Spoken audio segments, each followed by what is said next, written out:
traveler from beyond this world, will you witness this tale unfold? Alice? You recognized me just like that? Maybe I need to work on my impression. Anywho, come to Star Sand Shoal. There's a little something I'd like your help with. Well, it wouldn't be Clay's mom without a hefty dose of mystery, huh? Let's go see what this is about.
Oh, it's Durin!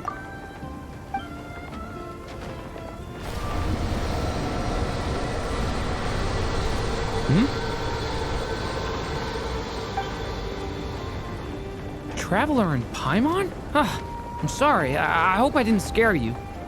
Oh, no, you didn't scare us. Just gave us a little surprise. Looks like you've gotten even more powerful now. I don't know. It just feels like it's gotten harder to control. I didn't mean to strike so hard. I'm so relieved you didn't get hurt. It's all good. We've had worse.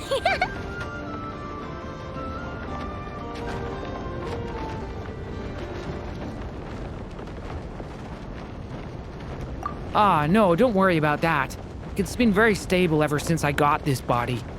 Albedo made sure of that. What you saw just now is something that only started happening recently. Maybe I'm still acclimating or something. I'm sure it'll clear up over time. Anyway, what brings you here? Did you need something? Well, The day that the writer and the watcher crossed paths was the day that the magic known as storytelling was born.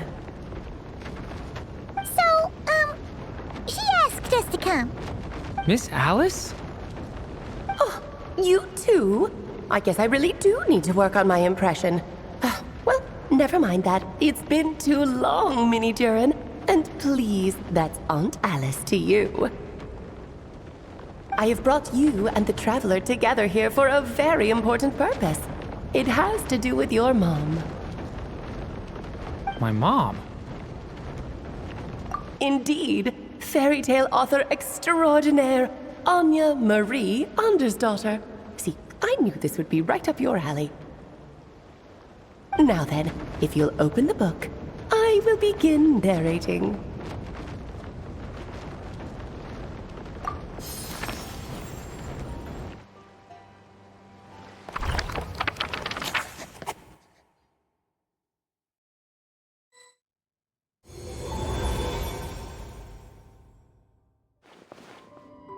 Whoa! What is this place? It reminds Paimon of Simulanka. The two are indeed similar. Both worlds were built using the same magic, after all.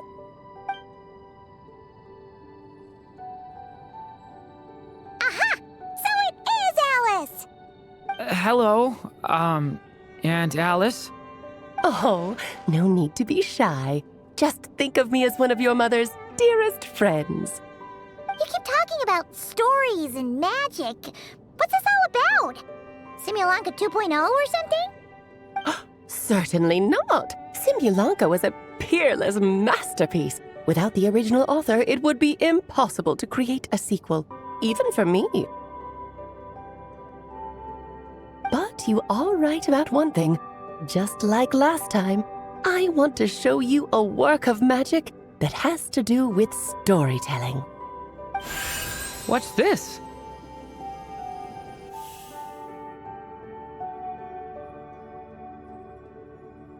This is your mother's dying wish. My mother's dying wish was a book? Let me answer that with a question.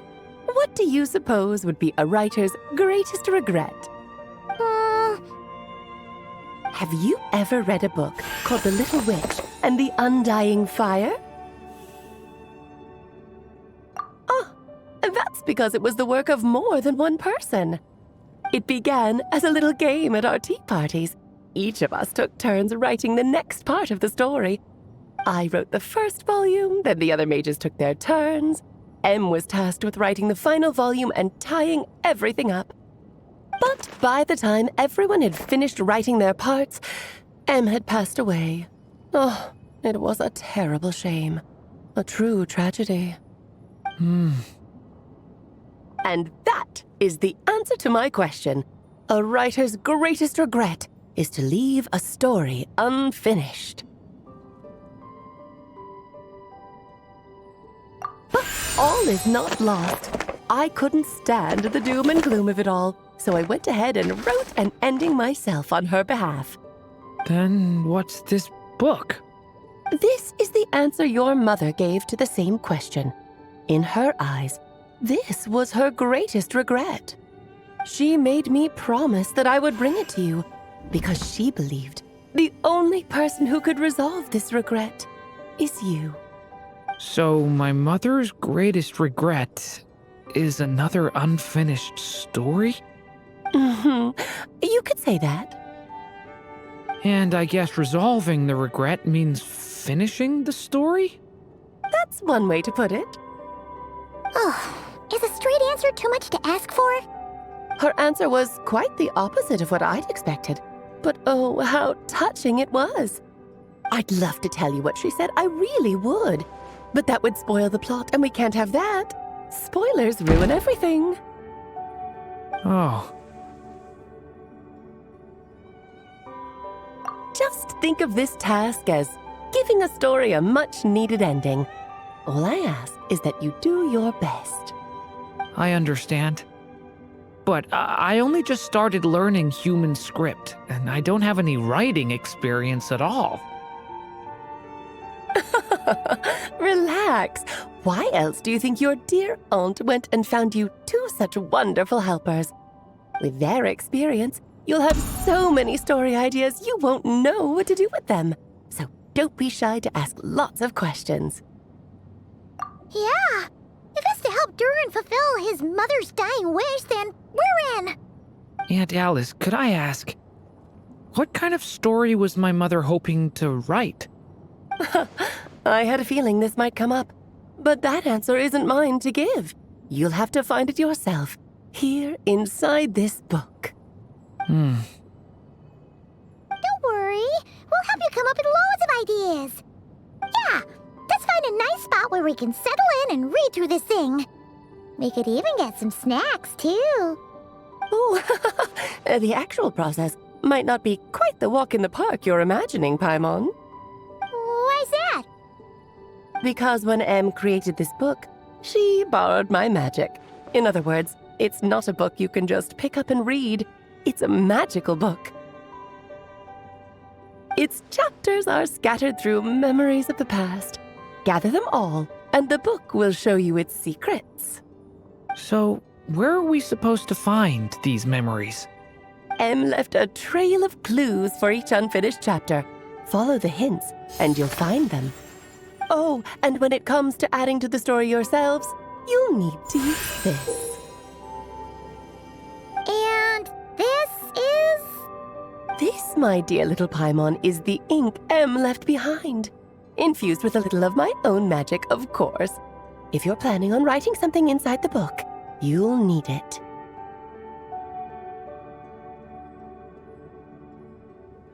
It's extremely precious, so be sure to use it sparingly. This is all that's left.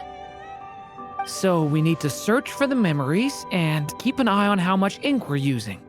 It just had to be a wild goose chase, didn't it? Perhaps it's just another form of storytelling. Em was ever so creative when it came to things like that. Just think of it as a little challenge your mom left behind. Who knows? There could even be a mysterious prize at the end of it all.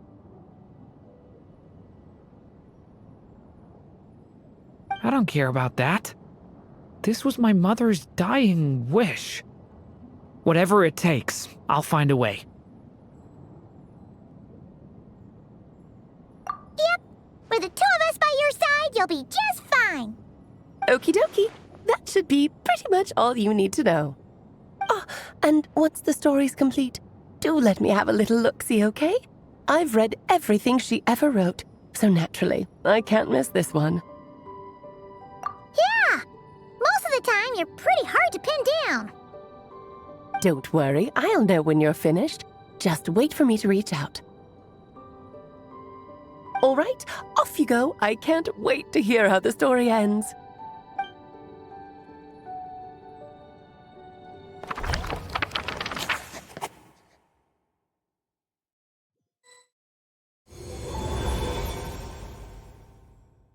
Oh, here we are again.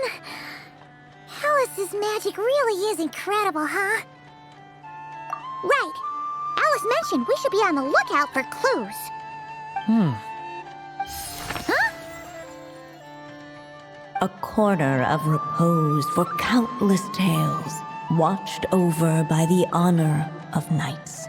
A place for stories to sleep, perchance to dream of ancient cities and the epics of ages past.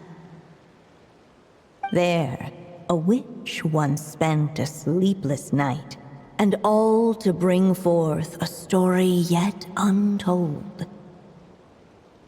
Find the place I speak of, for it is where the seeds of this story lie.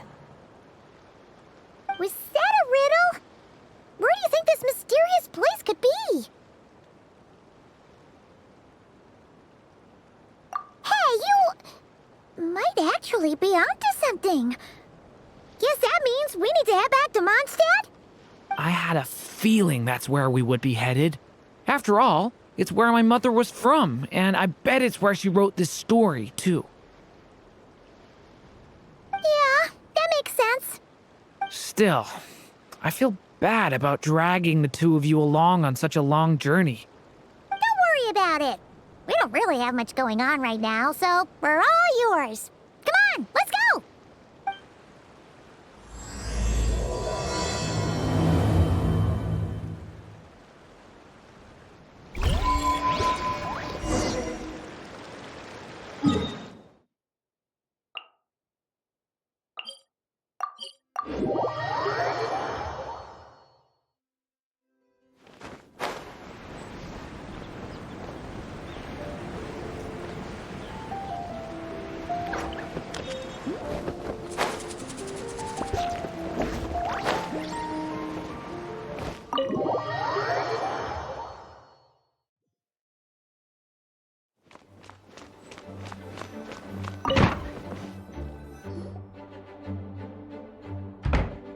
Back in the Mondstadt Library, huh? Talk about a trip down memory lane. So, we're supposed to find the seeds of the story, right? What do you think that means? Well, we're in a library, so it's gotta be books, right? But seriously, there's so many here. How are we supposed to know which ones we need? Making a racket in a library? You should know better than that. Lisa! Oh, sorry about that. Now, who do we have here? Ah, my golden-haired cutie. And my little horn cutie, too. Sorry, Miss Lisa. I know you taught me to be quiet in the library, but Paimon was just trying to help. Please don't be too hard on her. Well, it has been far too long since we saw each other, so I suppose I can let it slide just this once. Back when he first arrived here, Poor Jean wasn't sure what to do with him, so I stepped in to lend a hand. I figured if I can handle a boy raised by wolves, then teaching one who's part dragon should be a walk in the park. Nice! Sounds like Durin was welcomed with open arms. Why, of course. Now, let's save the reminiscing for another time. I'm sure you're here for a reason. Did you need to borrow some books? It's kind of hard to explain. Maybe you could take a look at this. Oh?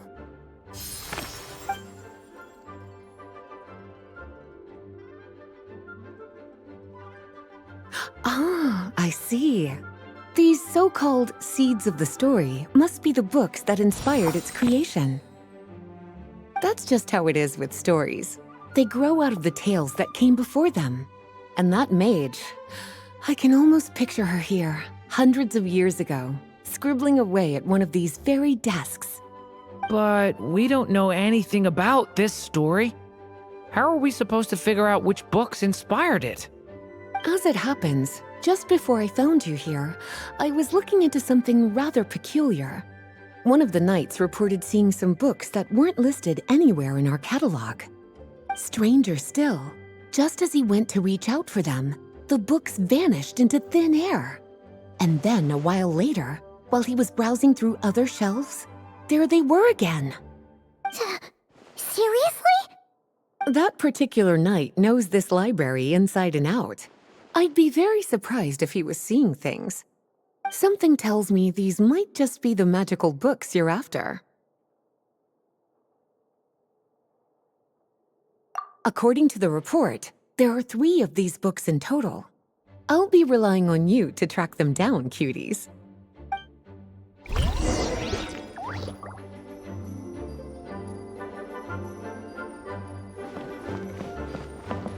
Kinda looks like a poetry collection.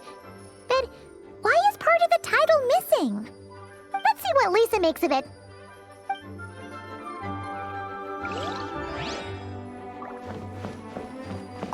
Oh, wait! Did Klee write this one? Should this even be here? We better show it to Lisa.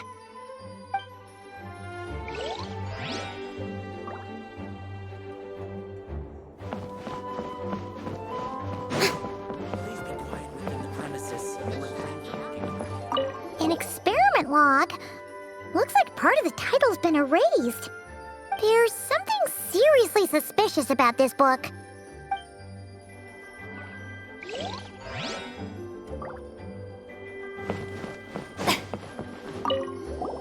Second strongest spell in existence. Do not show Klee. Wait, there's actually a book like that right here in the Mondstadt library? That title's just gonna make people even more curious. Huh. There's definitely something fishy about this one.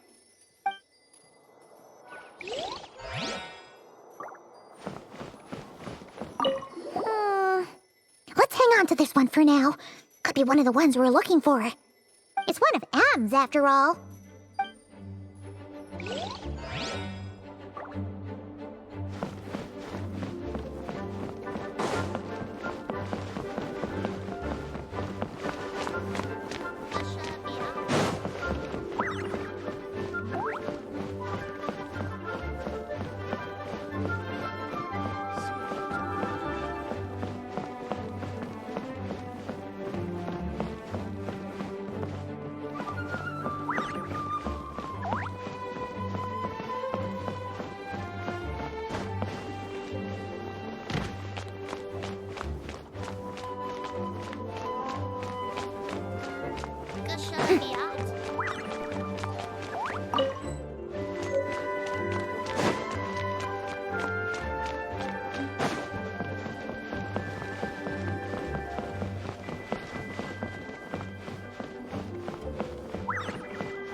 Well, did you manage to find them?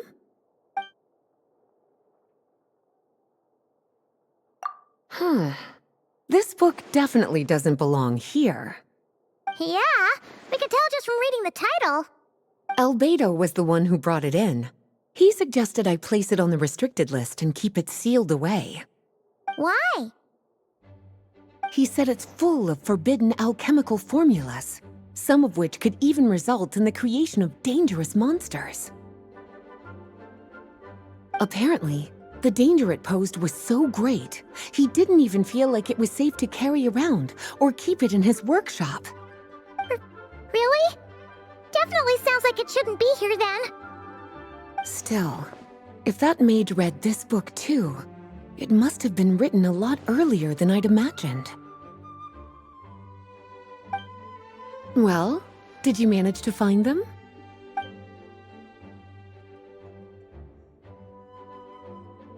Truly extraordinary, and certainly not the kind of thing that should be just lying around. In fact, Miss Alice gave strict instructions about it. So, it's some kind of book of spells? Paimon's guessing magic this powerful should be kept a secret. It's true. This book does contain one of Miss Alice's spells. But honestly, virtually no one could actually pull it off, even if they tried. The only reason it's even meant to be in the restricted section is because we can't let Klee get her hands on it. After Klee was born, Miss Alice advised us to seal it away. She even added that little subtitle herself. So, it's to keep it away from Klee, huh? Does that mean she could use it to cause even more mayhem than she already does with Jumpy Dumpty? No, that's not it. As Miss Alice herself put it, letting Klee see it too early would spoil the surprise. Well, did you manage to find them?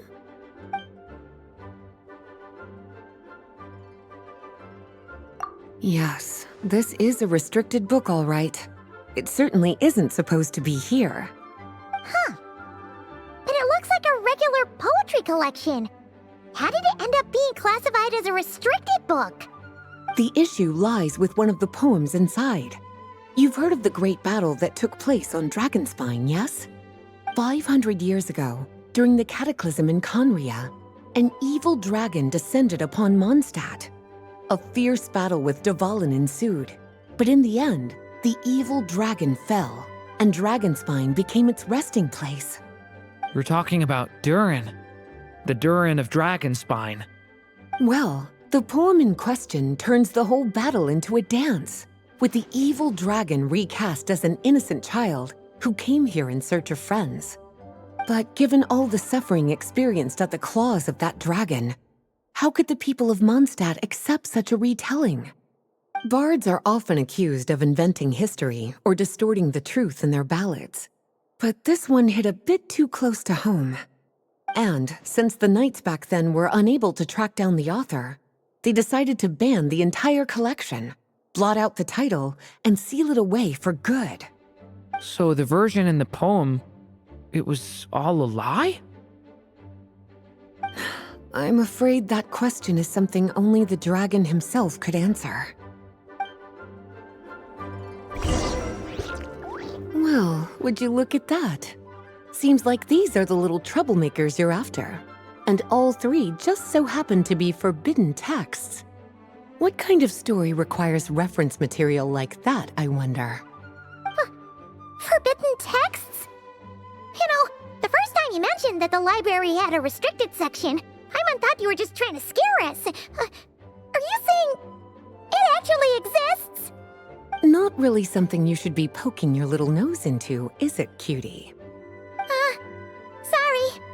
Seeing as it was Miss Alice who asked you to look for these books, I won't question the matter. But they'll need to be sealed away again once you're done, so don't forget to return them. Don't worry, Miss Lisa. I won't forget. Well then, that's all from me. After all that hard work, I think I've earned myself a nice cup of tea. All right, we've gathered all the reference books. What's next?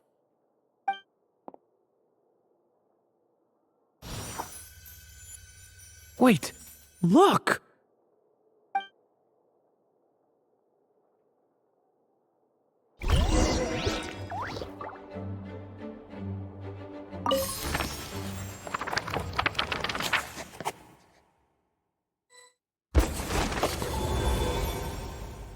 Long, long ago, an evil dragon descended upon the human world, bringing terrible calamity in its wake. Bravely did the people resist, until at last, the dragon lay slain. Later, a witch with a love for stories came upon the tale of the evil dragon, and for reasons she could not explain, felt a pang of sorrow on its behalf. For she knew, despite its body being born of wicked alchemy, all along, the dragon's soul was that of an innocent child. Right up to the moment of its death, it had no choice in becoming a vessel of calamity, nor could it fathom the cruel fate that lay before it. Though the witch had a love of stories, she was not pleased with how this one ended. No, that won't do, she thought. I'll write you a better ending instead. And so she set off to do just that, borrowing a little magic from her friend. With it, she wove a dragon's egg, resolving to rear a dragon child of her own. Yet long in thought she lingered, wondering what kind of world her little dragon ought to behold upon waking.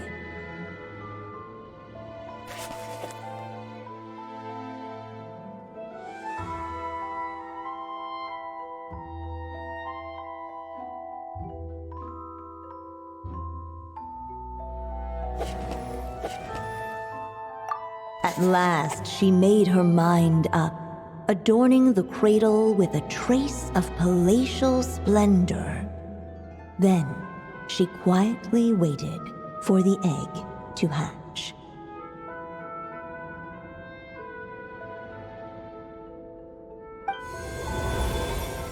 Whoa! We're actually inside the story! This must be Aunt Alice's magic. Yeah. A story about me? Why don't we just see where the story takes us? All we know is the beginning at this point. Okay. And now a golden-haired traveler, a silvery sprite, and a dragon-born youth step onto the stage. What new chapter will their arrival bring? Whoa! That came out of nowhere! Was that the same voice we heard just now? Yeah. But why does it sound so familiar? I've missed this. It's just like the stories my mother used to tell me. You mean... Em? She used to tell you stories? Yeah, she loved it. Back when she was still alive. Sorry, we should focus on what we're here to do.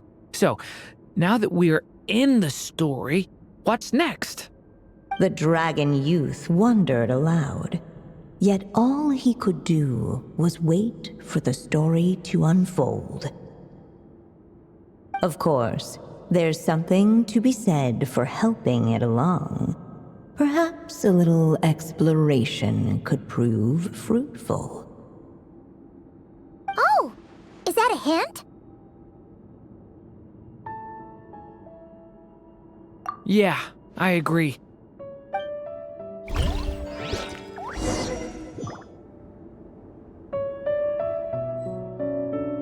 For a moment, the story crashers fell silent. Perhaps waiting around wasn't such a bad idea after all. Yet those who never stray beyond the main plot often miss the fun little details along the way.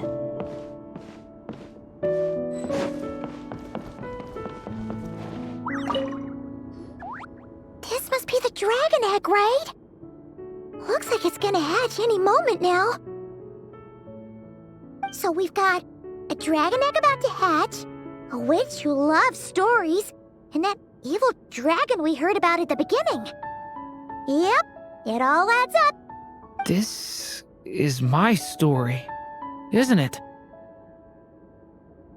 Okay, so how are we supposed to help the story along? It feels like all we can do right now is wait. Apparently, it hadn't dawned on the group to look for a way to help the egg hatch faster. Oh, right! We're at the point in the story where we're waiting for the baby dragon to hatch, so that has to happen before the story can continue.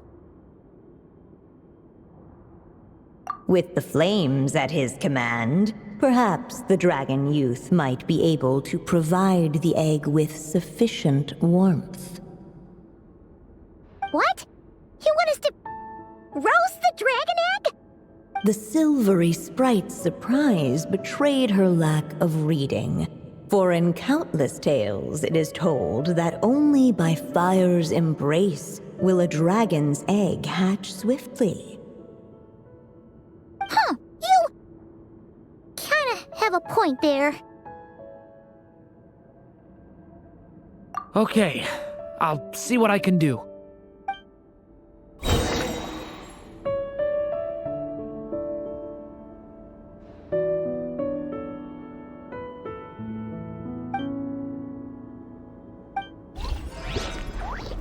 Devouring claw! Stay away from me! Clearly, both the golden-haired traveler and the dragon youth were eagerly awaiting the little dragon's birth, though perhaps their longing burned a little too brightly. Still, such fiery anticipation might itself become a blessing.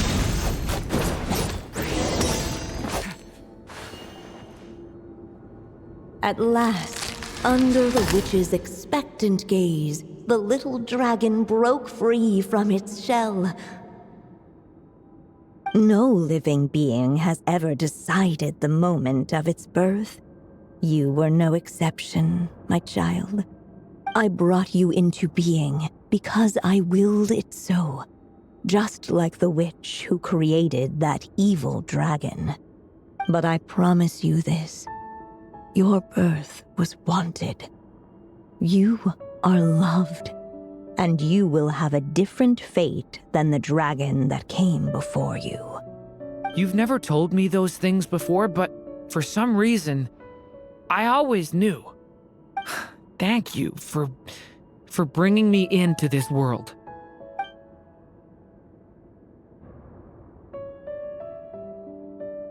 The waiting witch did not feel lonely, for she had 3 visitors by her side.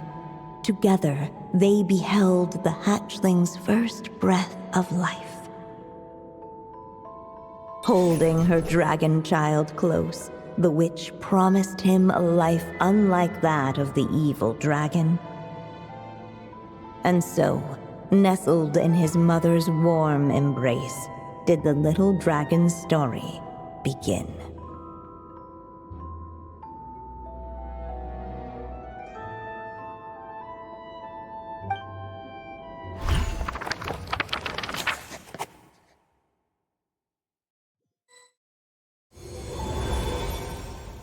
Wait, isn't this Mondstad? Looks like we're back in the real world. Looks like there's more written on the page now and less ink left than before. So, does that mean we've completed this chapter? Yeah, but why does M seem to think that the story isn't finished yet?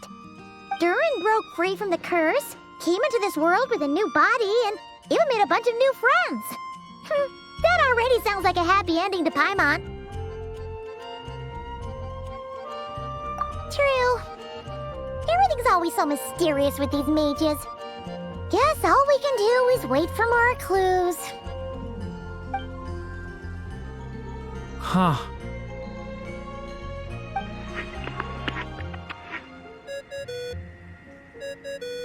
Is this thing on? All right, that should do it.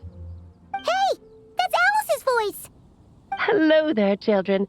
if you're hearing this, you've stumbled upon the little recording I left for you. I thought you could use a few hints about how the book works. By now, I'm guessing you've already begun to leave your mark on the story. You should know, however, that the book needs time to absorb the ink, so the next chapter's clues won't show up right away. Wait, so even magic ink needs time to dry? The good news is, you can return to any chapter you've already completed and continue to explore the mystical, magical storybook world you helped create. Have fun, dearies.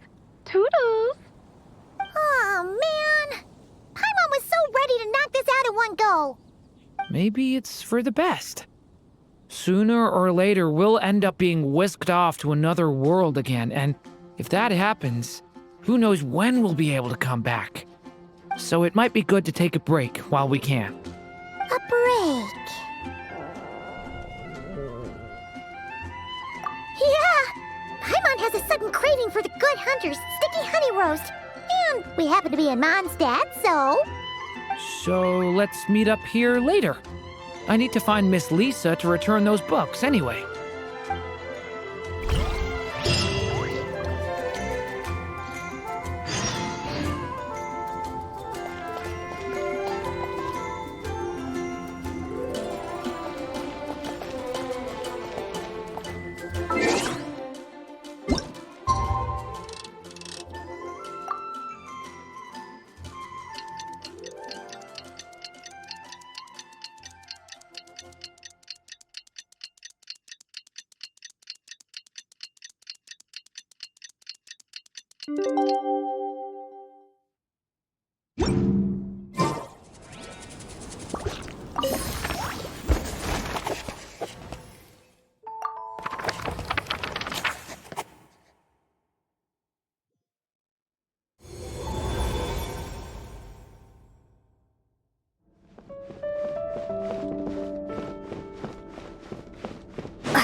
Remember seeing this many manuscripts last time we were here. So, she wrote this many books even after Durin was born? Let's see. Weird. Is it just that Paimon hasn't read enough, or were none of these ever actually published? Wonder which story these are for. Well, looks like a lot of work went into it, so it must be a pretty great one.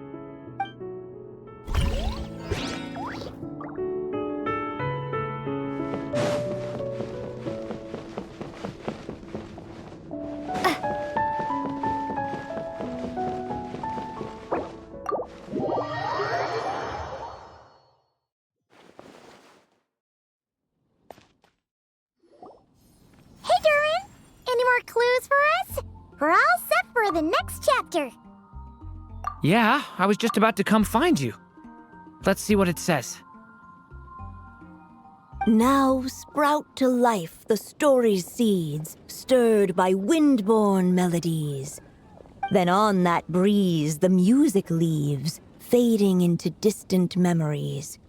Seek the place where wind and tale entwine, and once there, make 3 riddles into verse, and 3 melodies into song. For in poetry and song will this story start to blossom. Come on! Another riddle? All that talk about wind and melodies? What do you think the answer could be?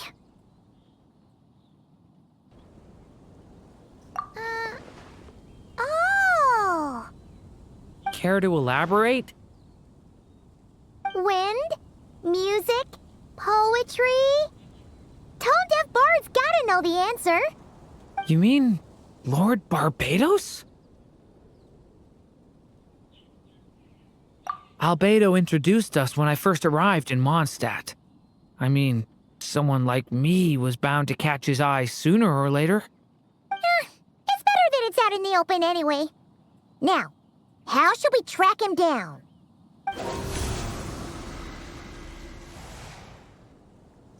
I'm pretty sure he's already caught wind of what's going on here.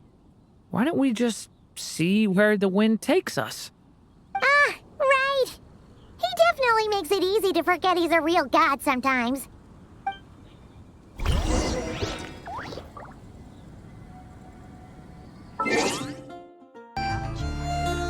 What could the children be up to?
Paimon! What a sight for sore eyes!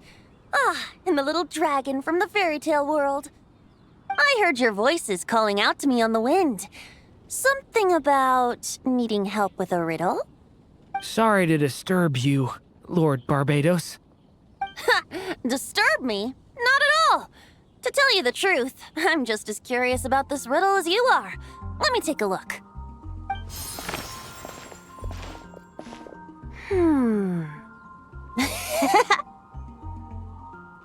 What is it?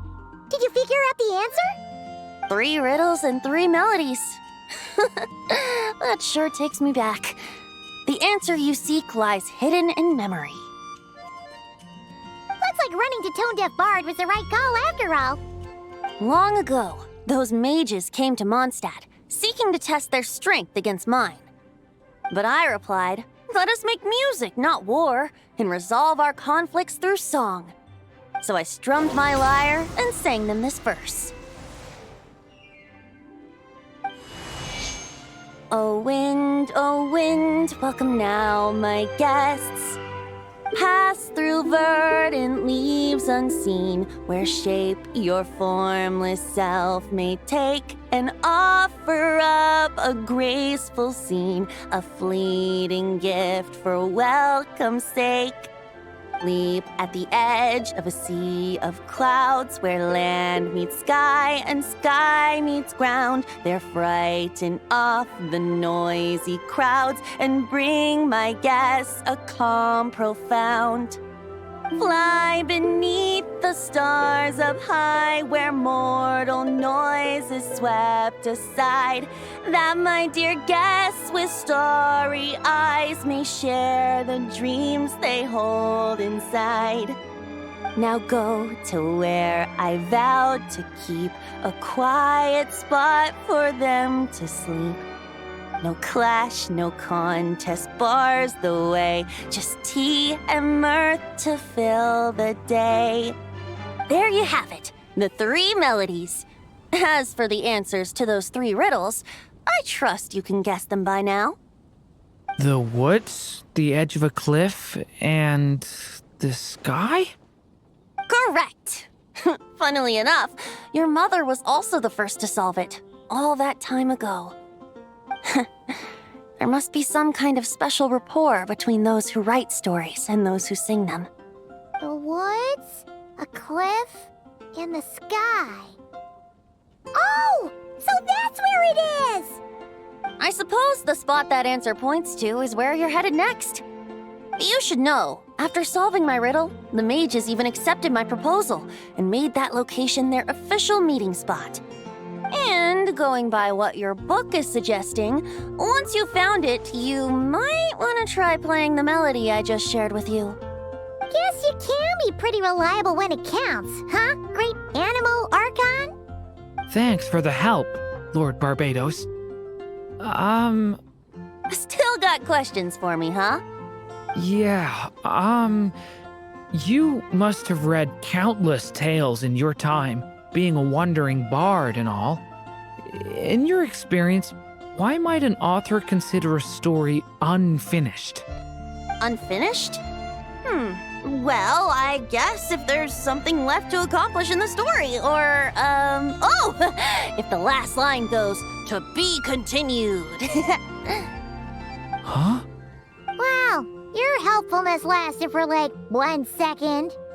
In all seriousness, I would think the answer to that question lies in your mother's story itself. It's not my place to pry any further. All right then, we should get going.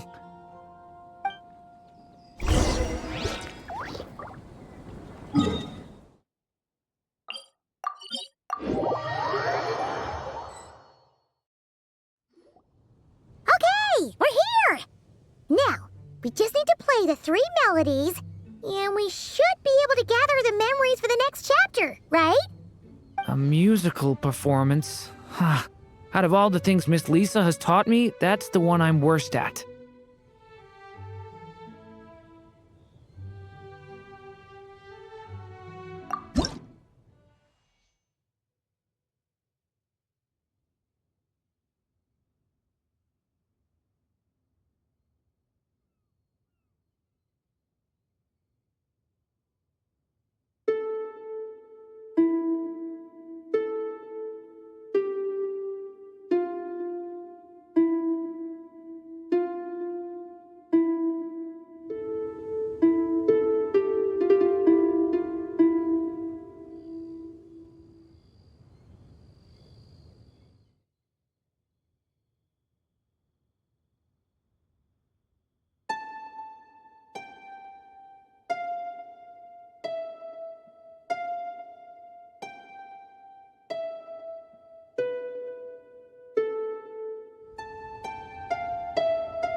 Even a war that shook the world could not halt the witches' gatherings.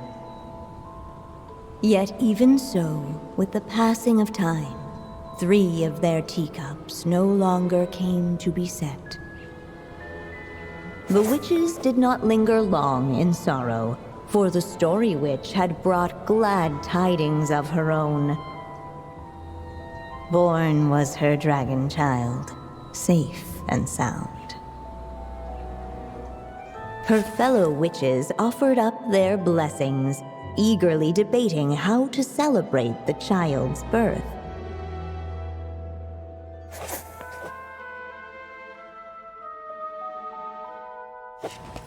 In the end, they settled on the most vibrant balloons they could find. After all, what could be more joyous than the arrival of new life? And so, the witches' gathering turned into a birthday celebration.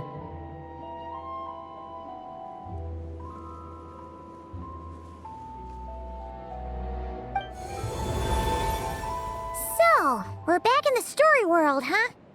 As if from nowhere, new guests appeared at the witches' table. Perhaps they too had come to celebrate the dragon child's birthday. Yet while everyone else was busy thinking about what kind of gift to offer, these three seemed to have come empty-handed.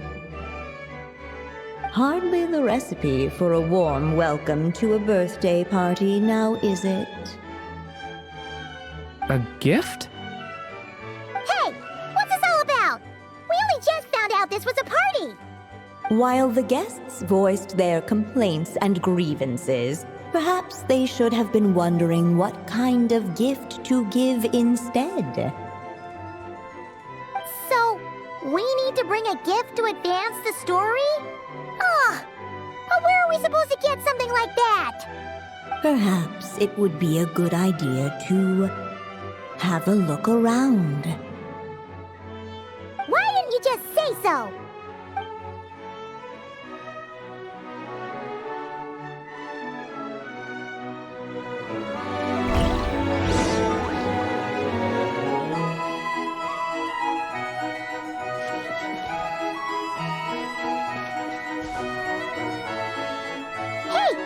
Could we use these as gifts, maybe? At last, the guests found something to give the dragon child. Guess that's a yes, then. Which one should we go for? Still, the guests wondered what kind of gift might the little dragon really want. Should they put a warrior's sword in his hand and send him out on an unstoppable quest to save the world? Or perhaps a wandering hero's slingshot and the promise of a life of endless, uncharted adventure? Or maybe even a scholar's tome and the chance to take on all the world's unsolved mysteries. Okay. Wow. That's a lot of pressure all of a sudden. Oh yeah! Technically, we're actually picking a gift for you. So, which one would you prefer? You want me to choose? Wow, this feels kinda special. How come? For as long as I can remember, I've spent most of my time living in the stories my mother created. I always thought my mother had everything written out for me already, just like the toy figures in Constellation Metropole.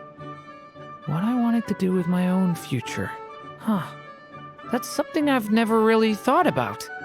What did I want back then?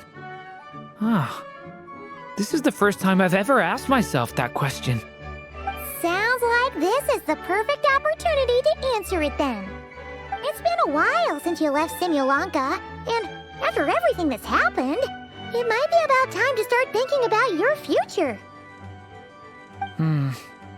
Then let me give it some thought.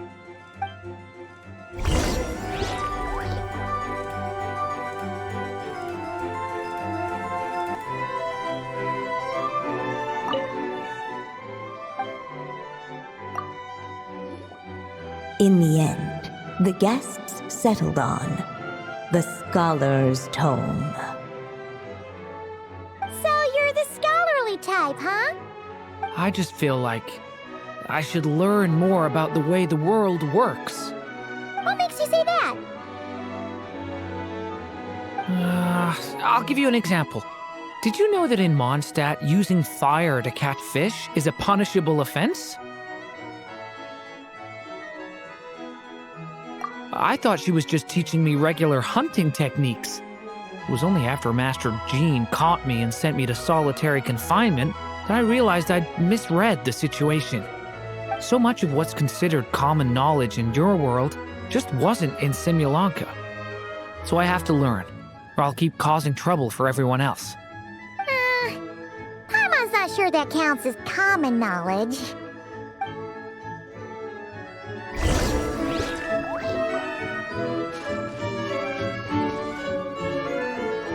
Alright, they should let us in now that we've got a gift, right? Hello there. Brought a gift this time?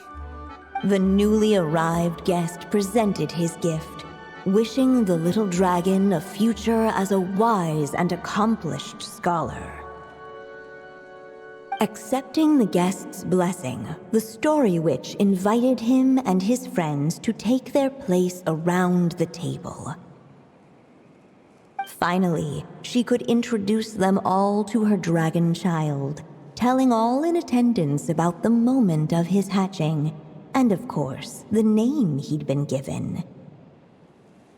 It was then that the Seer Witch, diviner of the stars, withdrew her gaze from the heavens and turned a sorrowful glance upon the little dragon.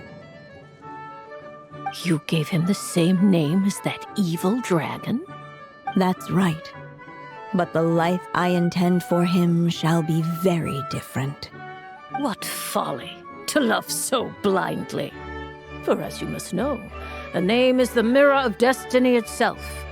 He who bears an evil dragon's name must also inherit the fate of its previous owner. His fate has been foretold. Then I'll rewrite it. The witches at the table fell silent, for they knew the Seer Witch's words had never once proven wrong. Yet, just as clearly, they recognized the Story Witch's resolve, for there is scarce a force in this world more fearsome than a mother's love. At last, the Merry Witch stepped forward, dispelling the uneasy silence. So be it. Then we'll all lend a hand. Together, we shall rewrite this child's fate. You mean to defy one of the fundamental rules of this world? I refuse to be shackled by such rules. Besides, this is a witches' gathering, is it not? What could be more fitting a subject for this occasion than to defy them? Oh? Sounds like an interesting experiment. I suppose, were we to succeed in this endeavor, we might bring a touch of wonder to this otherwise dreary sky of stars. The Merry Witch finally talked them all round, just like she had done many times before.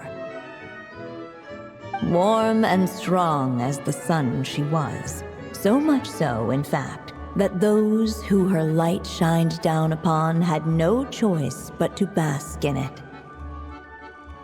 And so the witches readied their gifts, 3 marvels of the cosmos. For this child, I shall decipher the ravings of the heavens and lay bare before him the trickery of fate. For this child, I shall leave a formula powerful enough to unravel the very origins of this world, that he may seek another solution for the conundrum of his life.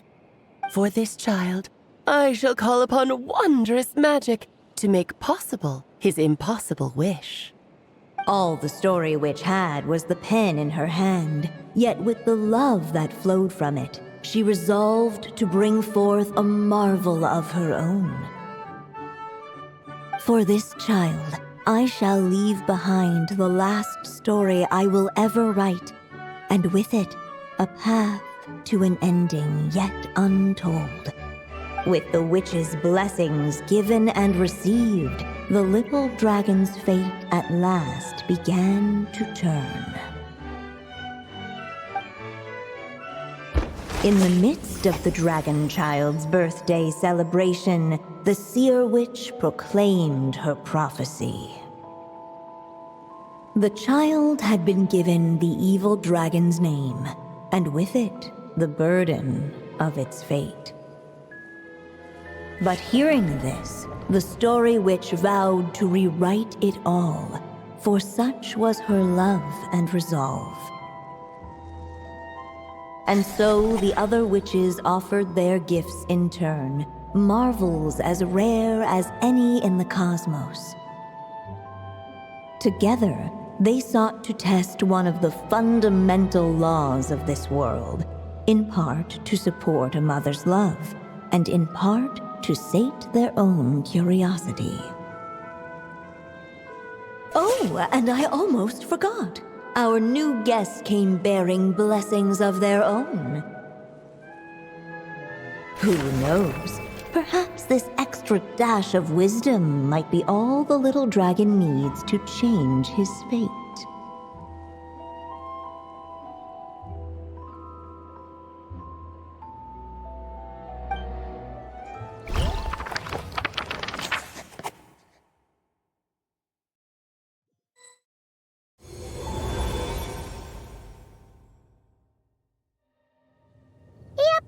Looks like we've completed this chapter, too. Those witches in the story were the mages of the Hexen Circle, right?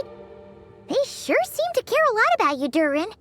But, Paimon kinda had trouble following their conversation.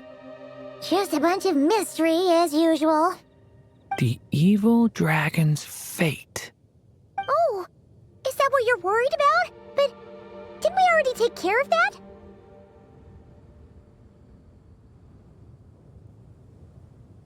Ah, the mages must have had a hand in that, too.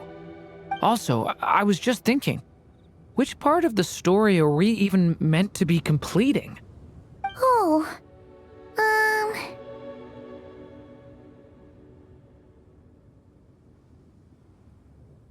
It feels less like we're filling in the gaps and more like we're adding something new altogether. But we use the ink, right? And the book hasn't given us any more clues, so that must mean our task is complete. At least for now.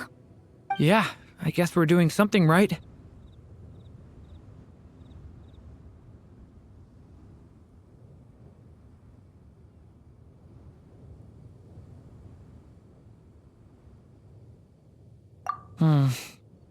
Maybe I'm overthinking things.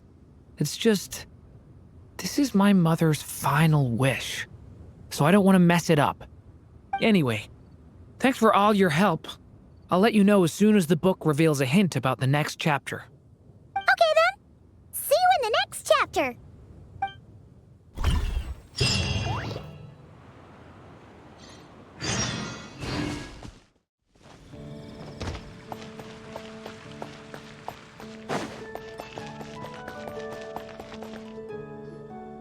Some say the god of fate calls the outcome of every dice roll before it's even made. And that's why the secret to winning a lot of games is having that god on your side. Your luck is amazing, Kaya. Your turn. Give it another shot. Fear not, O Crimson Dragonborn, for I, the Princess of Ertalang, have bestowed upon you the benediction of the midnight hour, and with it you shall surely smite this usurper. Mein Fräulein means to say she's rooting for you in secret. Oh, and that you must, at all cost, defeat the one who snatched her limited edition card back.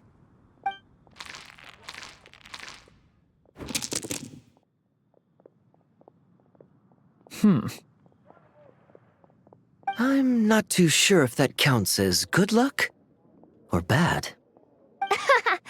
Tis not but the perfidious machinations of fate. Hey, everyone! Miss Honorary Knight and Paimon, you're back! It's good to see you, Honorary Knight. Mein Fräulein is quite invested in the outcome of this match, so please, allow me to extend greetings on her behalf. Of course. But if you're all playing cards, how come you're not over at the Cat's Tail? There's something about our horned friend over there that seems to frighten off little animals. Could be because he used to be a dragon. Normally, the animals just steer clear of him, but in the close confines of the Cat's Tail, let's just say, the feline residents probably consider it their turf. And we all know how dangerous a cornered cat can be. I just wanted to borrow one of their nests for a nap. What are their nests? Wait, you mean a cat sofa? Yeah, it's more comfortable for me. I can stretch out just the way I like. But it turns out the Black Cat and his minions are quite territorial. Luckily, Miss Diona helped smooth things over, and they finally agreed to let me use one. But, I only get to use it after dark. Oh, Diona stepped in! You know, underneath it all, she really does like helping people. The more likely reason is because Durin won't touch a drop of alcohol. As far as Diona's concerned, that pretty much makes them two peas in a pod. It's a shame, really, considering everything Mondstadt has to offer in that regard. Mondstadt's alcoholic drinks are a bit too much for me to handle right now. But maybe someday. There's no need to force it. Who says you have to drink just because you're in Mondstadt? Yeah, it's just... I'd really like to make some more friends, so I need to learn how humans socialize. I guess alcohol is usually involved, though. But that's why I started learning how to play Genius Invocation TCG. It's also a kind of social activity, but it doesn't involve drinking. And I've been lucky enough to receive the guidance of the Prinzessin de Verurteilung herself. Exactly! Who needs alcohol when you can make friends playing card games? Speaking of which, need any tips from the master over here? You'll wipe the floor with that opponent of yours. Paimon guarantees it. Unfortunately, with the luck he's having, not even that legendary card master from Sumeru could turn things around at this point. Yeah, that last roll wasn't great. But who knows? Maybe you'll have better luck next time? He keeps getting the exact same roll over and over. This is the third time already. If there really is a god of fate, they could have cut this kid a bit of slack. Like, I don't know, make it possible for him to roll at least one other side of the dice? I think I've lost. Must even a dragonborn, sanctified by the power of benediction, succumb to fate's insidious snares? Don't be sad, Durin. You'll definitely win the next round. You can even borrow Dodoko if you want. Mom says she brings good luck. Thanks, Klee, but there's something more important I need to take care of now. Oh, okay. So, the book's given us another hint, right? Yep, and I think I've guessed where we're headed this time. Come on, follow me.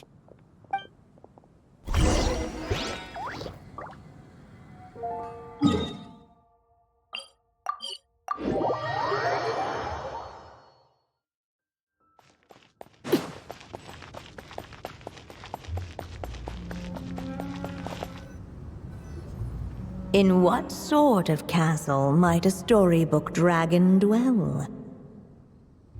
The witch turned to a mighty dragon born upon the wind to seek her answer.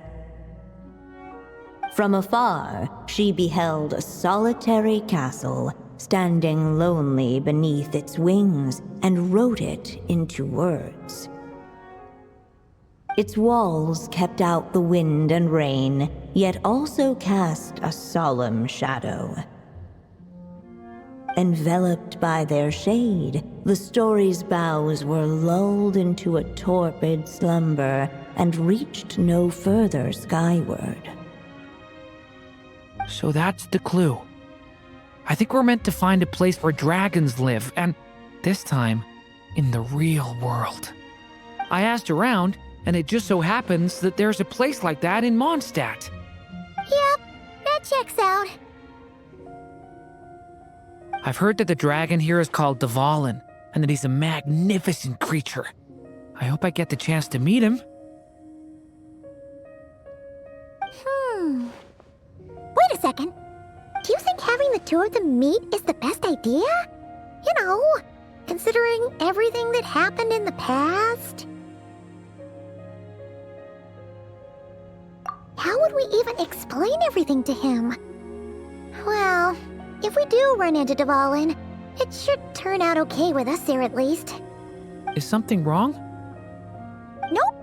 Let's go.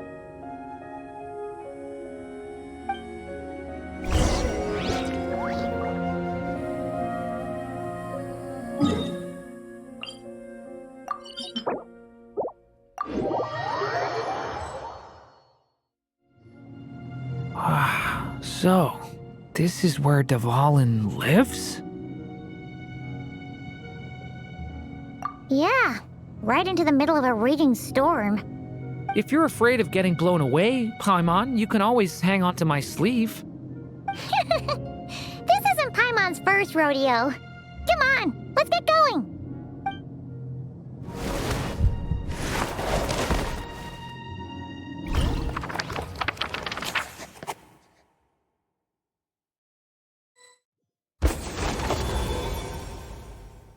The little dragon grew with each passing day, and the Story Witch, who loved him dearly, built him a big, beautiful castle.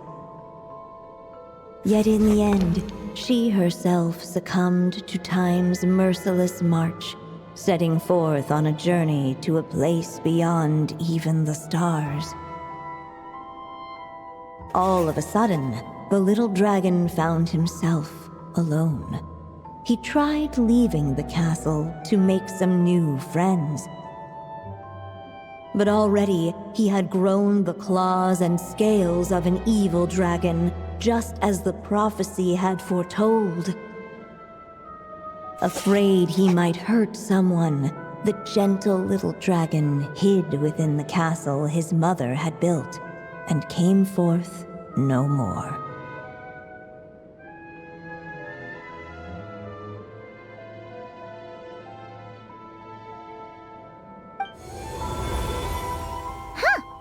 We're back in the story world. And from the sounds of it, this chapter must be about Simulanka, right?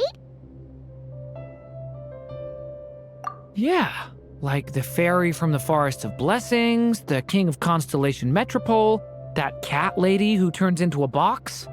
Ah, yep. That will be Nilu, Navia, and Kirara. Oh, and there's Hat Guy, too.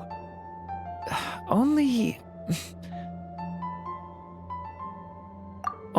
lately, whenever I see Hat Guy, I get this strange feeling. What kind of feeling? It's like there's something on his mind. He hasn't told me what it is, but I can sense it all the same. Well, he's always been kind of broody.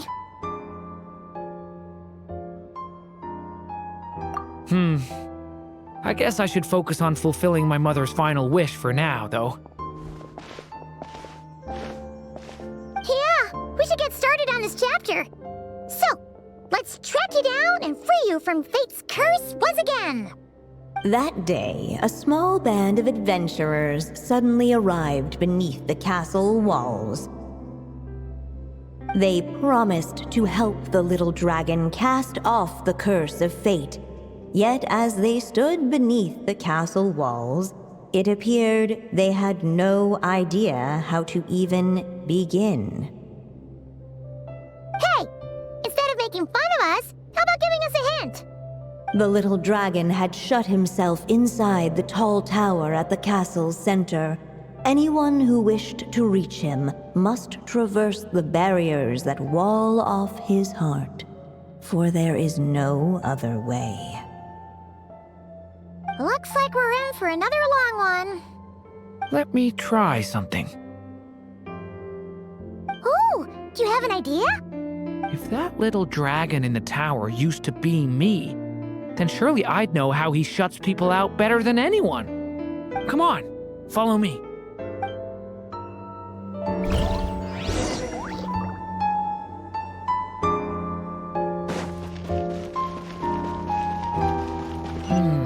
That telescope. I've seen magical tools like that before. It should come in handy.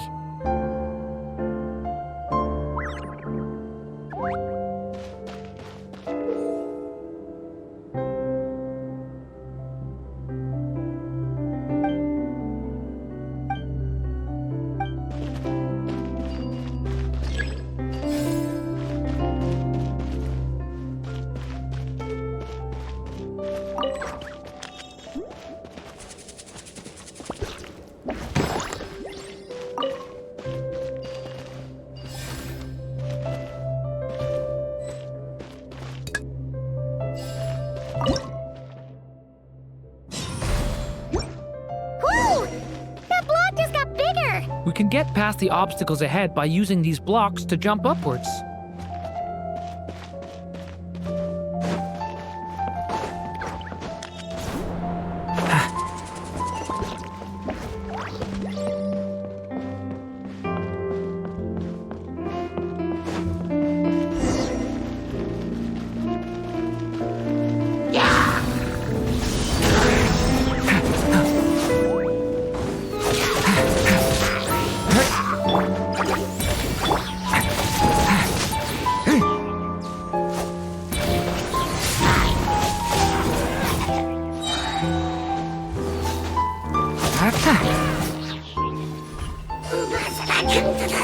Hey!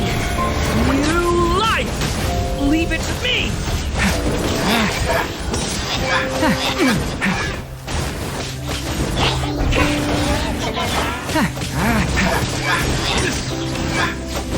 This place is like a maze.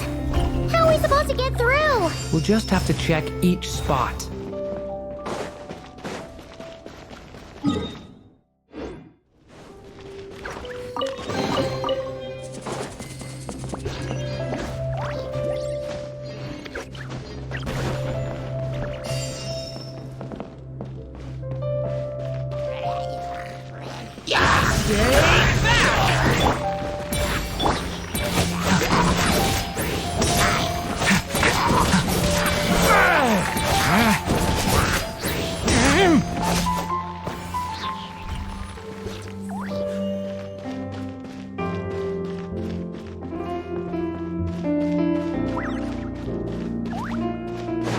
We should be able to use this block somewhere.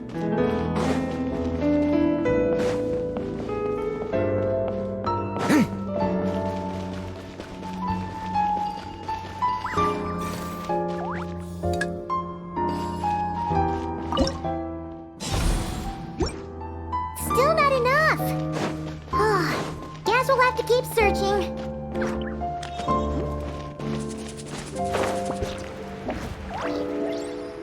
It's so dark here. Hey, there's a fire over there. Let's go check it out. Wait, is that? A little pixie that can fly.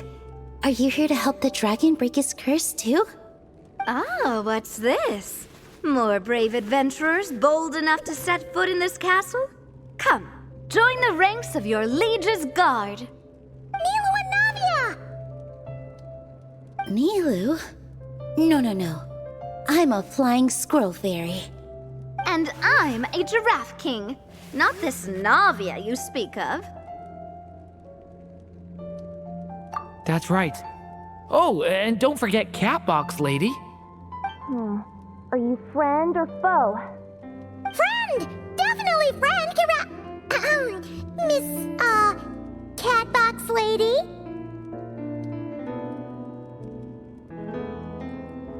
Yeah, Simulankha is a big part of Durin's story. So, guess it's no surprise the people we were with there would make an appearance. Okay, I think I get it now. Flying Squirrel Fairy, Giraffe King, Catbox Lady, please follow me. The shadows cast from the high walls of the tower were manifestations of the dragon's loneliness, barring the path of any visitor who wished to be his friend. The group of brave creatures sought to aid the little dragon in lifting his curse, yet without light to lead the way, the group was trapped, waiting on a miracle. These shadows are blocking our path. It seems like the little dragon is afraid to meet us. If only we had more firelight. But you three don't seem to fear these shadows. Why? Because I carry more than enough firelight for all of us. Besides, even though we're here to complete the story, who says it can't look a little different this time? Before I met you all, I was so sure I'd never make a single friend.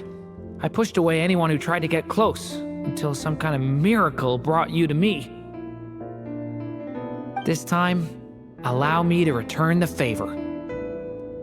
I'm Not sure I followed all that, but you want to help the little dragon break his curse too, right? Yes, so please, come with me.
Story Dragon, just calm down!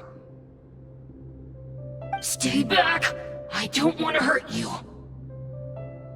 Loneliness and fear had built a cage around his heart, shutting out all who would look upon him.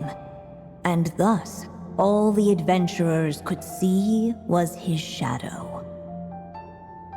Don't worry, we can help you! Don't come any closer! And that was the last the little dragon spoke. Oh, how are we supposed to persuade him if he won't even talk to us? If you can still hear me, please listen to what I have to say. Your claws and scales aren't some kind of inescapable curse, you know? You'll overcome it one day and make lots of new friends. I'm sure you think I'm lying. After all, no matter how many times you've tried to break it, nothing's ever worked. But this time is different. I brought your friends here to see you. Oh, what did you say?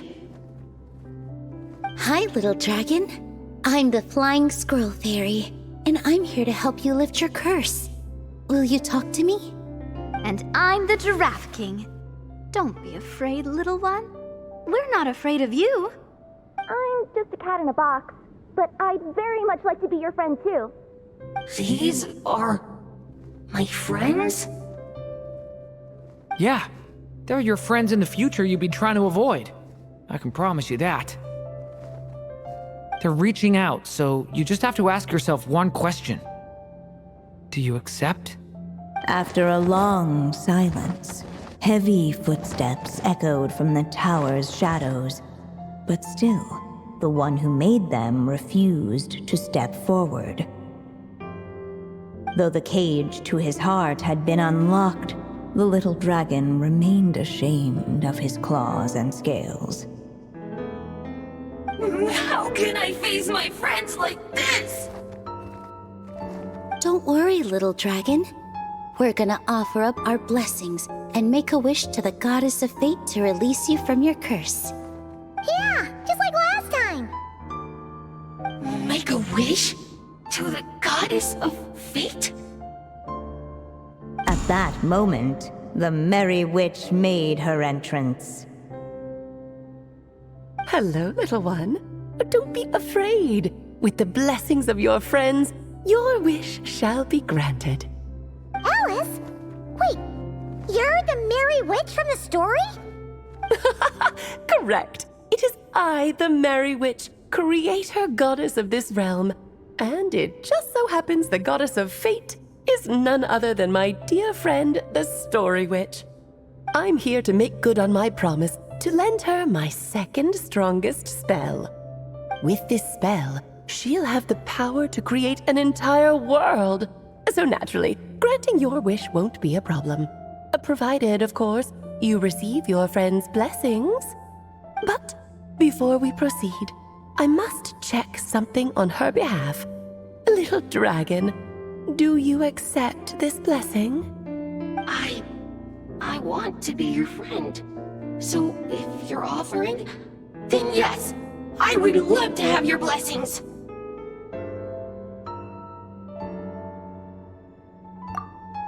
Were it not for the adventurer's blessings, this tale might have ended long ago. Thanks to them, another ending was now possible. Yet in that moment, they did not know if this blessing was truly a gift or just another trial in disguise. What? You didn't say a word when we actually needed a clue, but now at a critical moment like this, you turn up and start playing mind games? Another trial. Huh, that actually sounds about right.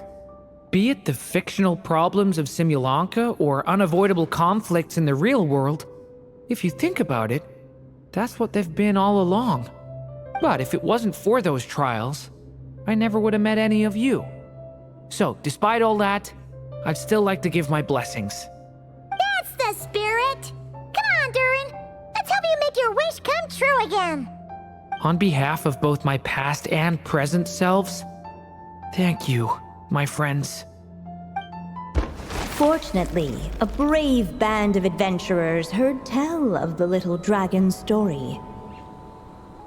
Determined to lift his curse, they fought their way through countless trials. To help him, they offered up their blessings and made a wish to the goddess of fate. At last, their wish was granted. Shaking off his scales, the little dragon stepped out of the tower's gloom. But his time in the world beyond the castle would soon teach him this gift would bring blessings and trials of its own.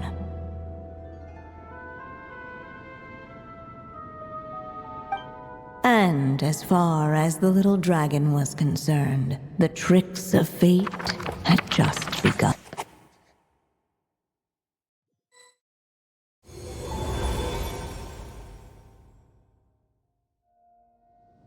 So, Durin's wish came true just like it did before. If this story was written by my mother, then surely that was the last chapter we just completed. Oh yeah! So, in other words, we finished it! Looks like that's a wrap on Alice's task, and there's even some ink to spare. Guess we'll have to wait for her to make contact, like she said. So, my mother's final story has finally come to a close. Sounds like you're a little sad to see it end. Back when I was still living in Simulanka, I was always under the illusion that my mother had never truly left. Every day I spent immersed in that world. It felt like she was right there by my side, still reading me bedtime stories. But now... Durin. That's right! And you've got so many other friends waiting for you back in Mondstadt! Yeah. Speaking of which, after all that flying around, Paimon's starting to feel hungry again. So, why don't we head back to Mondstadt? Perfect excuse for a big meal with the rest of the gang.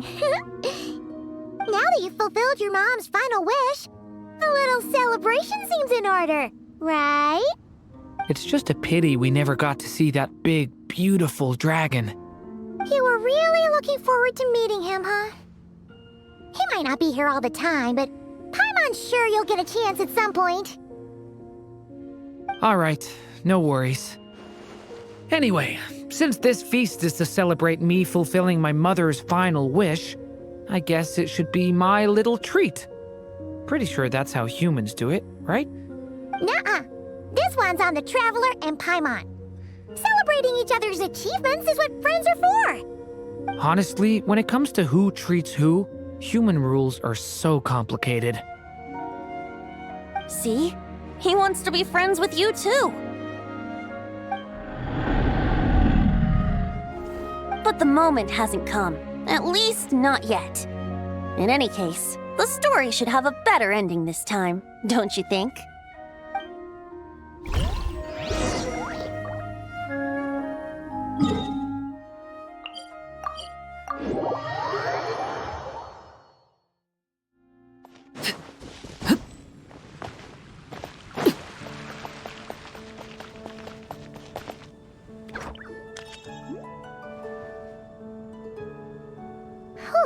Feels like we were gone for ages. Hopefully, everyone's still here. So, your adventure was a success, huh? Want to grab a drink to celebrate? Absolutely not. No booze allowed. This honorary knight, Durin! I want to hear all about your big adventure.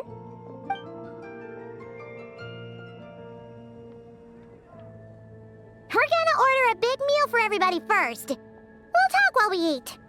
Yippee! Excuse me. Did I hear you call him Durin just now? But wasn't Durin the evil dragon that fell on Dragonspine? Come on, miss! This Durin isn't that evil dragon from Dragonspine. Albedo said... well... it was kinda confusing. But anyway, it's super cool! Oh, is this your first time meeting him, Marjorie? No wonder you're getting him confused. Still, even if you hadn't met him yet, shouldn't you have heard about him at the very least? At this point, pretty much the whole city has.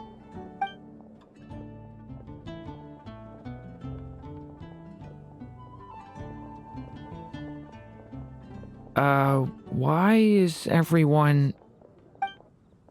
So, what exactly is his connection with the evil dragon? Wait, but those horns on his head...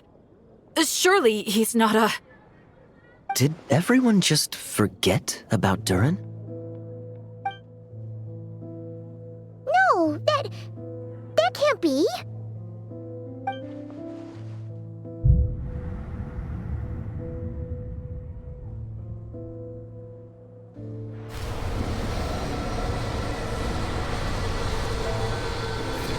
The tricks of fate had just begun.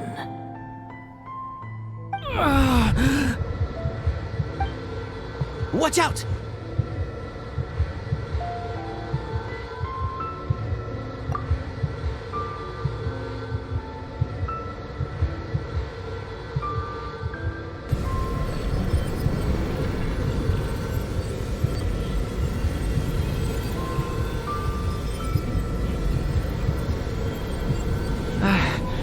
No one got hurt. Did they? Durin! Durin!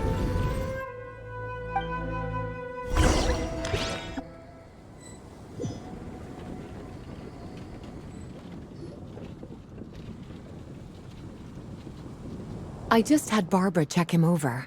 He's not badly hurt, but he seems to have burned through a lot of energy fending off some kind of dangerous power. He'll need some time to rest before he wakes up. So, can someone explain what's going on here? It seems like, aside from Durin's close acquaintances, the people of Mondstadt have forgotten everything about him. How could that even happen? Worse still, the abyssal power within him is showing signs of extreme instability. Could be a separate issue, though. I'm not sure. If the abyssal power inside him spirals out of control, Mondstadt will be in grave danger. I completely agree. All right then. As acting Grand Master, I'll send a letter requesting Albedo's immediate return. Until then, the Knights will watch over Durin. That's pretty much all we can do right now. Also, allow me to look after this book for now. If you need to consult it, just drop by my office. Do you think the book might have something to do with what's happening? It's just weird that Alice still hasn't contacted us. Maybe we should head back inside the book and take another look.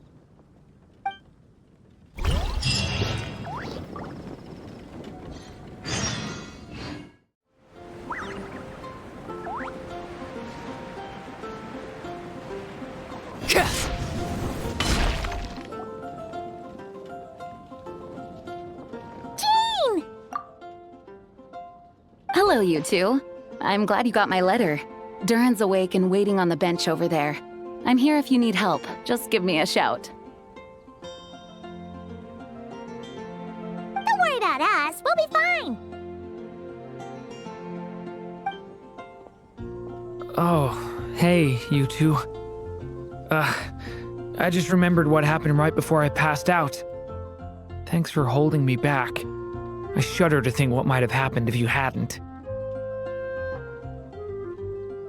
I'm fine now. It's just... a lot of people seem to have forgotten me. Don't worry. We'll figure out a way to fix this. Why don't you start by telling us what happened? It felt so strange. After I realized no one recognized me anymore, I suddenly felt like I'd completely lost contact with my body. Abyssal power lies sealed within this body I inhabit. So when I lost my connection to it, I lost control of that power too. It wasn't until I heard everyone calling my name that I was able to reconnect with my body. You lost contact with your body? Does that mean there's something wrong with it? Sounds like we need Albedo more than ever.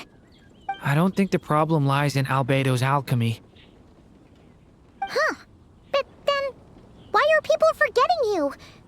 Guess that's what we need to figure out.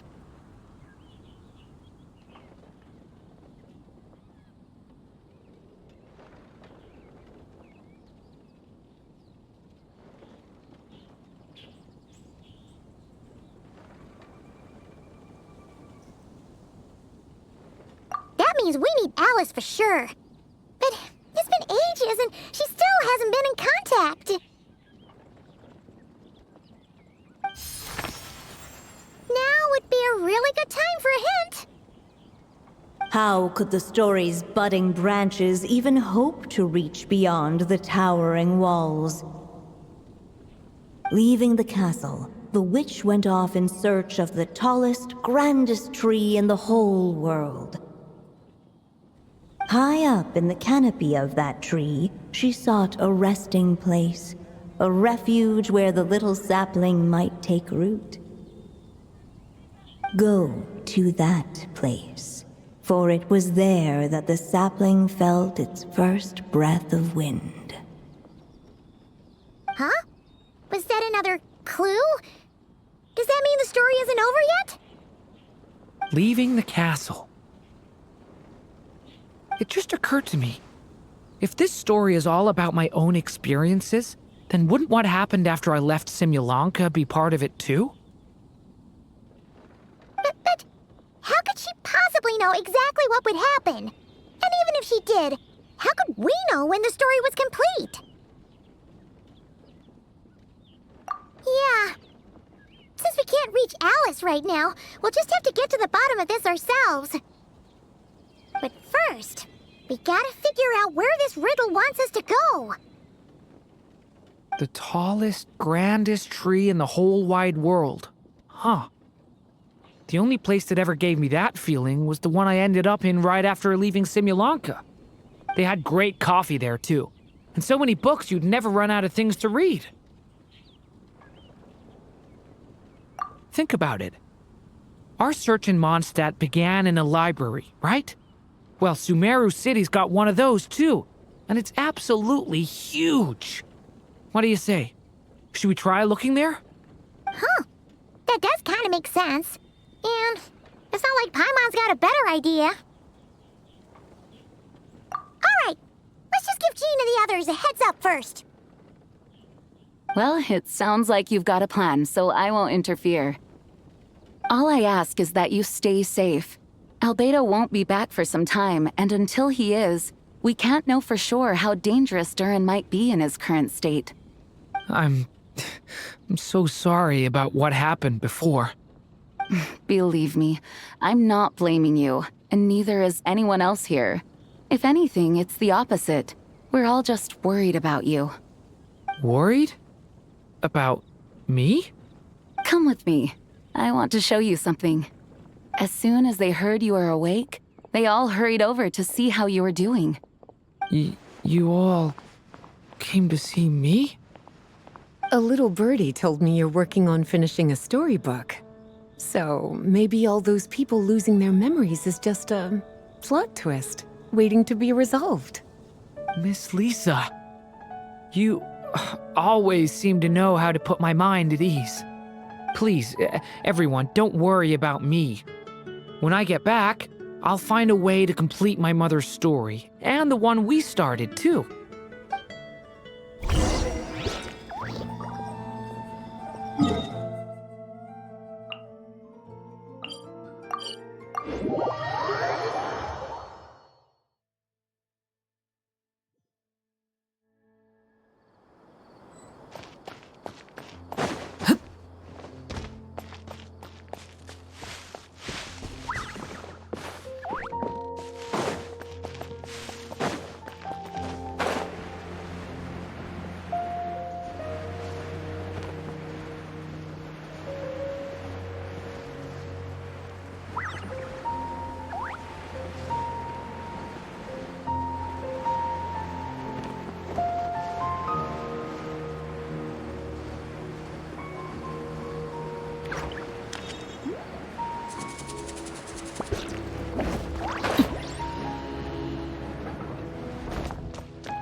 Whew.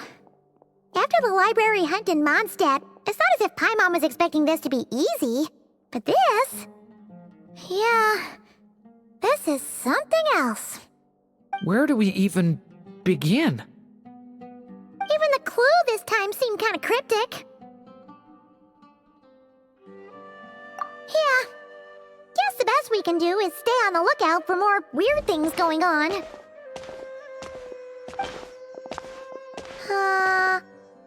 Huh? Sorry, what was that? I'm here to return Volume 5. According to the catalog, Volume 5 of this series is not available for loan. I can't accept the return of a book that was never checked out in the first place. Let me put it this way. My copy is complete. Yours, on the other hand, is missing large amounts of content. So you should swap it for mine instead. Sir, you have to understand. Managing a library is a serious business, and we have protocols in place for this kind of thing. I can't just replace an important volume in our collection based on nothing more than your word. Hey! Look what the Wandering Tom dragged in! Oh, it's you.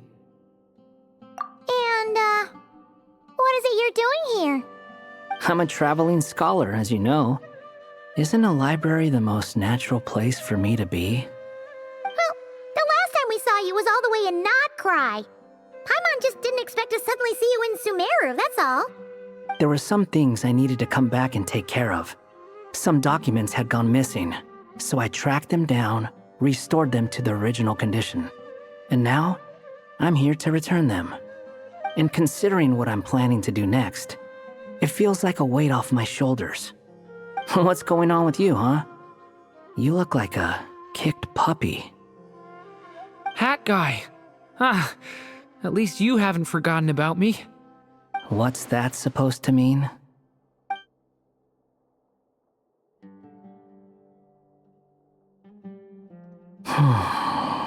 So it's been getting worse. Sounds like you know something we don't. After he left Simulanka, he spent some time traveling Sumeru with me.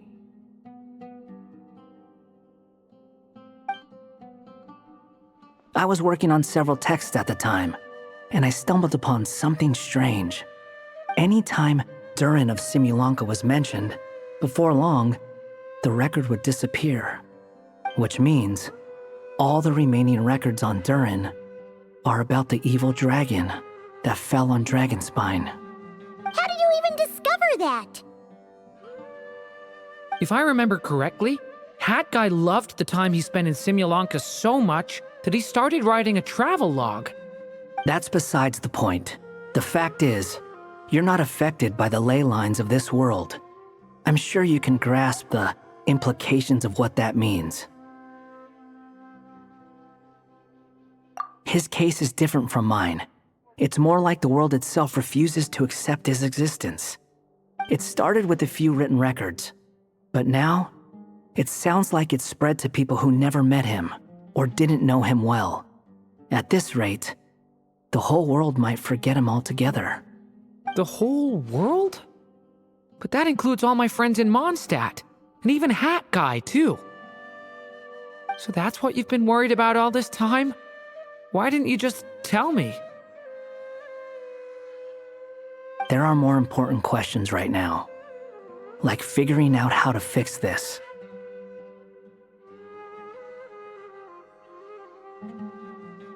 That mage clearly cared a lot about her child. She left that book behind for a reason. If you want answers, isn't that the place to find them? You think that didn't occur to us already? Problem is, we need to find the memory that unlocks the next chapter first. Mind if I take a look? I just want to know what secrets this book is hiding. Besides, I've run into a bit of red tape, so I've got time. Of course. Be my guest.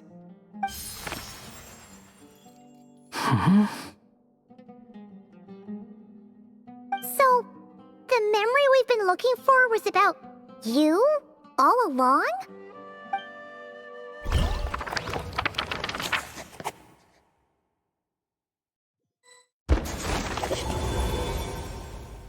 The little dragon became companions with a stray cat with dark blue fur. It was a friendship born of all they had in common. He left his castle at the stray's invitation, setting out to explore the world beyond its walls. There, he grew fond of the outside world, eager to make friends and share the story of his life. Taken by the dragon's story, the stray tried to write it down. But he soon realized that no matter how he tried, it would always warp into the evil dragon's tale.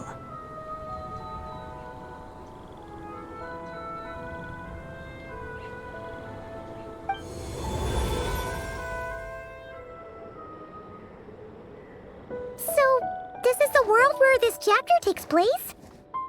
Looks like we're at the top of some kind of gigantic tree.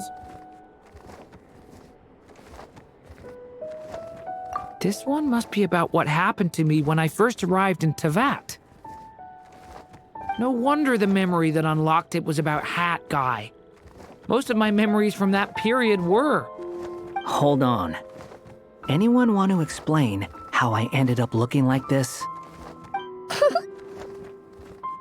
Maybe you've become a character in the story too.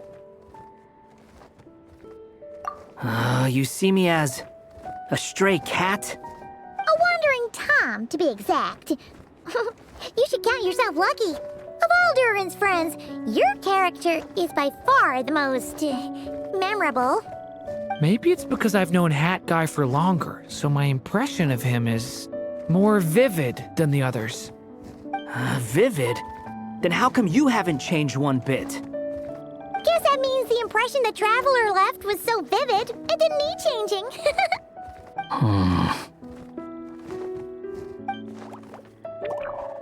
Hello, everyone! Ready for today's adventure? It's the storybook, Durin! Oh. So you're not playing yourself in this one? Does that mean the two of you have even more memorable roles to play? Where are we going today, kitty cat? Whatever. Just follow me. Same as always. Okie dokie! Can we chat along the way? If you have something to say, just say it. Was that seriously how the two of you communicated when you first got here? Yep. Anyway, how do we get ourselves out of here? Usually, the narrator gives hints to help us figure out what to do. Speaking of which, about time we got some of those, don't you think? The story's vines had woven themselves together into a giant tree, the boughs of which a little storyless dragon now paced, homeless among its leaves. He had to find a way to leave this place and set off in search of a home of his own. If he stayed, the world would erase him from its memory altogether. To leave this place? But where am I supposed to go?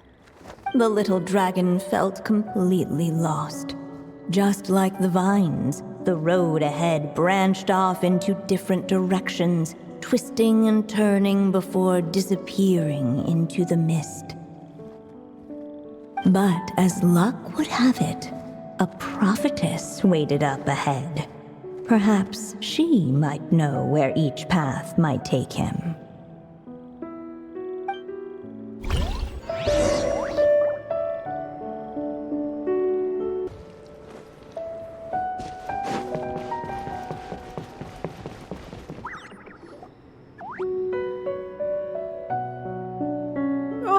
You must be the little lost dragon.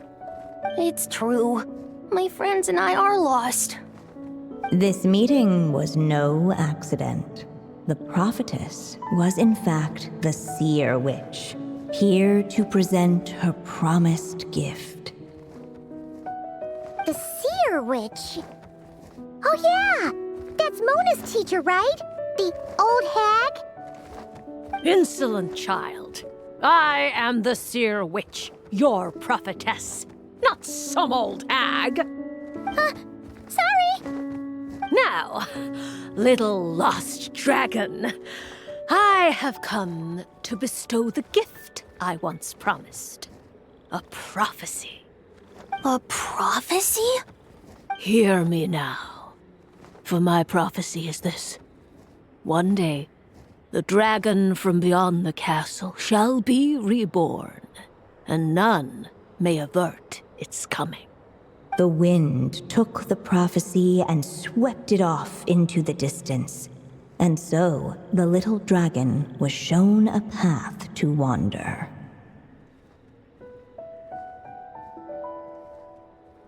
As far as I remember, once that alchemist from Mondstadt learned about the prophecy, he chose to stand with you against the evil dragon. So, what does any of this have to do with you being forgotten? Oh, wise witch of prophecy! Could we trouble you with another question? As enigmatic as she was elegant, the seer witch spoke no more, for her thoughts had long since returned to the starry firmament above. Just when we actually needed her. The seer witch was my mother's friend, so the prophecy she just gave should turn out to be helpful. Well, it's not like we've got better options. But if all we need to do is leave this place, which path should we take? Why don't we take a look around?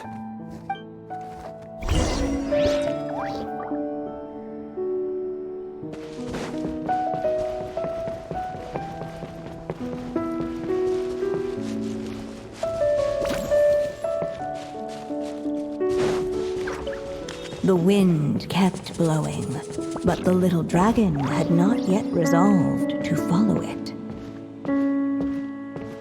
Before him lay a foggy path, and where it might lead he could not tell.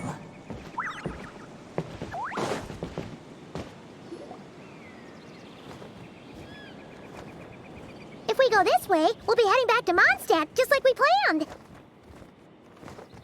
Out of all the options so far, this seems like the safest, right? At least we know what happens next. He helps stop the evil dragon from returning, gets a new body, makes a whole bunch of friends, who all just forget about him. But you didn't forget, Hat Guy. I'm just saying, choosing this path wouldn't solve the main problem. You'd still end up being forgotten. Huh. I'm not against choosing this path. I just wonder what secrets it might be hiding. Let me think about it.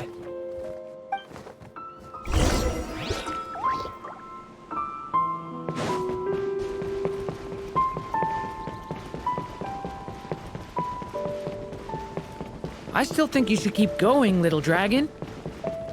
If you leave the castle, you can accomplish something amazing and make a bunch of friends along the way. Really? Then let's go! Unable to preserve his story, the little dragon wandered astray. Fortunately for him, a certain prophetess had left behind a prophecy to guide him. The wind took the prophecy and swept it off into the distance, and so the little dragon was shown a path to wander. Following the wind's guidance, the little dragon made his escape. In turn, the prophetess affirmed the little dragon's choice, leaving an extra secret as her parting gift.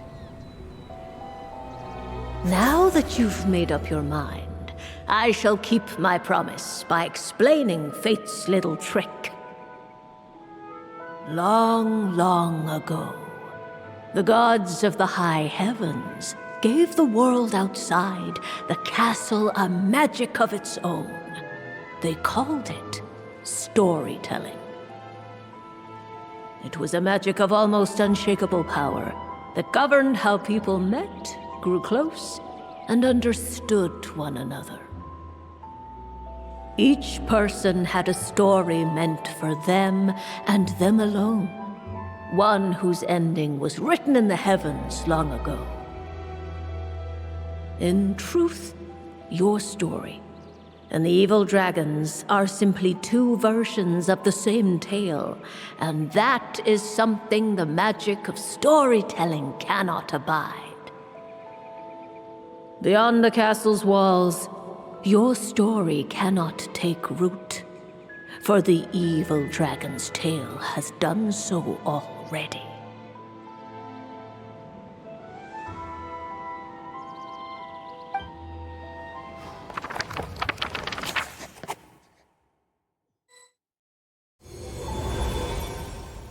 So, that was the secret? Huh.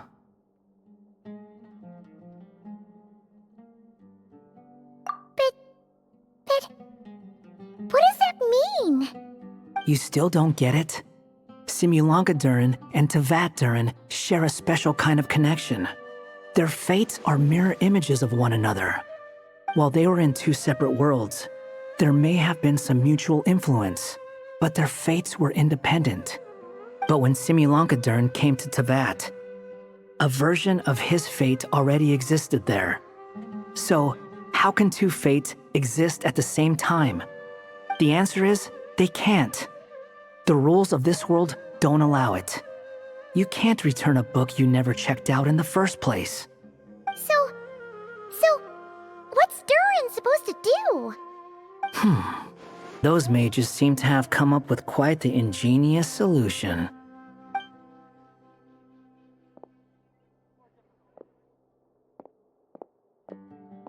I'm here to make a return. As I said, there's no record of Volume 5 of this series ever being checked out. Then just think of this as Volume 6. Based on what I know, the author was planning on publishing another volume anyway. The catalog does have a slot reserved for Volume 6. So, this is it? Sure, let's go with that. All you need to know is, I'll be the one writing this series from now on. You...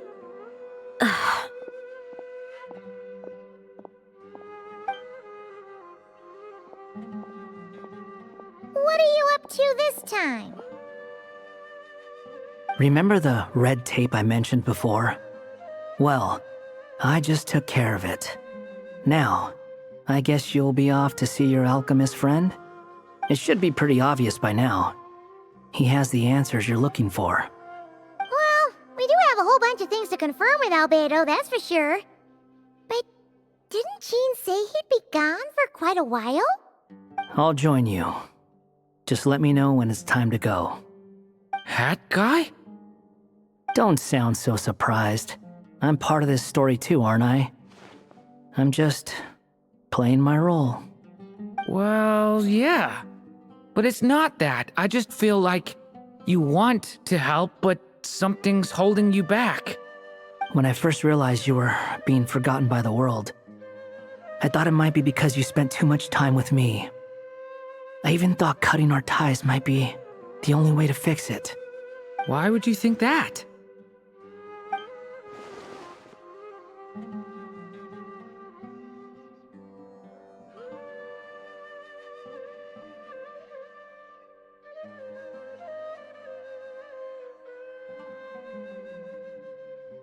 It doesn't matter now. Judging from the answer this book has given us, I was probably overthinking it. Just as well, with the ley lines rejecting him like this, the people who still remember him are his only remaining connection to this place. If that last fragile tie was broken, who can say what devastation his unbound body might unleash? And to think I'm one of the people keeping you here, instrumental in helping change your fate. Can't say I saw it coming. Well, if it's good enough for Hat Guy, it's good enough for me. After all, he is about as odd as humans get. Excuse me? With some people, even if you try asking a simple question, they'll always give you a complicated answer. And the more you ask, the more complicated it gets. Truth is, Hat Guy's just that kind of guy. Whatever. All I needed was a yes or no, so we can quit it with all the back and forth.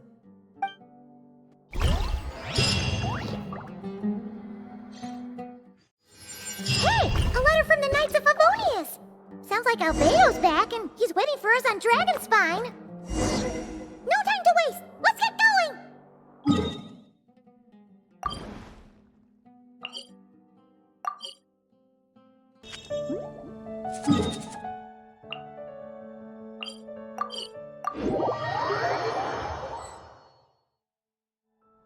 So this is the other Durin, huh?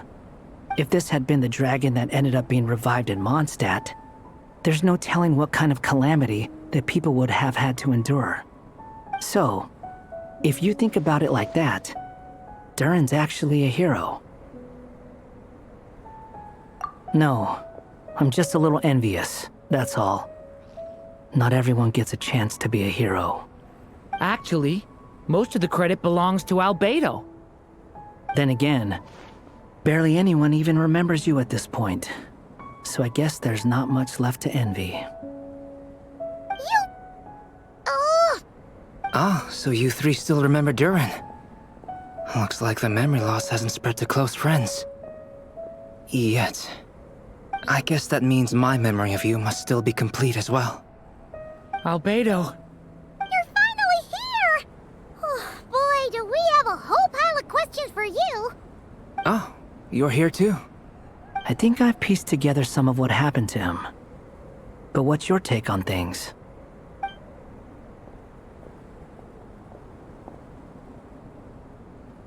Master Jean filled me in on what happened, and I've got a few theories. But let's get on the same page first.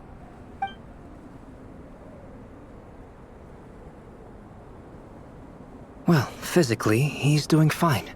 His body is holding the abyssal power at bay. And there's nothing whatsoever to indicate any risk of collapse.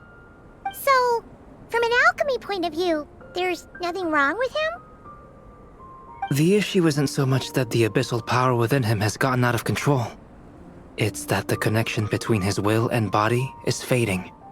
If he ends up losing his conscious will, his body will fall back on its biological instincts.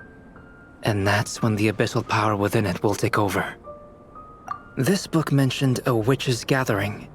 It seems like quite a few of these witches got themselves involved in Durin's case. Which brings me to my theory.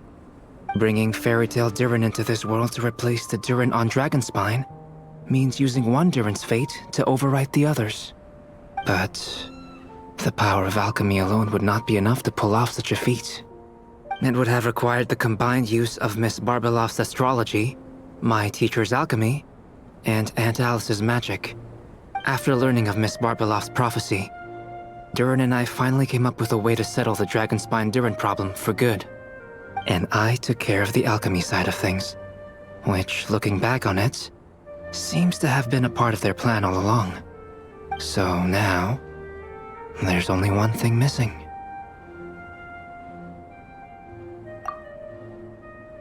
As for the fate theory our friend in the hat just mentioned, I still can't figure out how any kind of magic could possibly influence the fate of Tevat. But I'm certain that the answer lies within this book. So, the reason Alice had us complete this book was to make that magic possible? A form of magic powerful enough to rewrite fate itself. Well, we've no time to lose. I just need to take a look at the book. The next part of the story most likely relates to me. So the memory that unlocks it must be connected to me too. Huh? The giant tree was home to a broken branch, the shape of its splintered arm aligning perfectly with the branch that had burst forth from the castle walls. Join yourself to that broken bough, for there you may take root at last, and henceforth bask in the sun and rain of the world beyond the castle. But first, fetch the stickiest clay and let it bind the scar of the break. I see.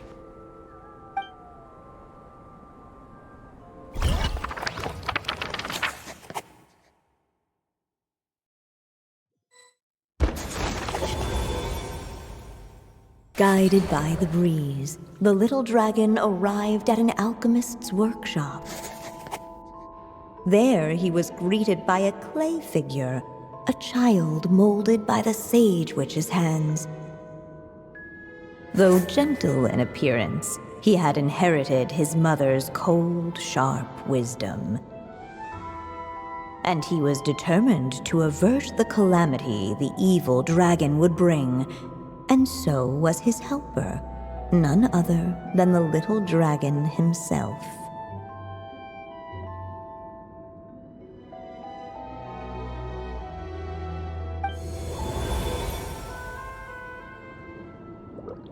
What is this place? It looks like it's modeled after an alchemist's workshop. Or rather, a cliched stereotype of one. Albedo? Hold on. Why do I look like this? Oh, yeah! We forgot to tell you. Basically, the characters in the story are reflections of how Durin sees them. At least you're still human-shaped? Well, since Cat Guy has taken on a different appearance too, that must mean the two of us are both characters in the story. But you, Paimon, and Durin haven't changed at all. You must be special figures in some way. I'd like to know more about that too. But seeing as none of them can explain it, let's just concentrate on moving the plot forward.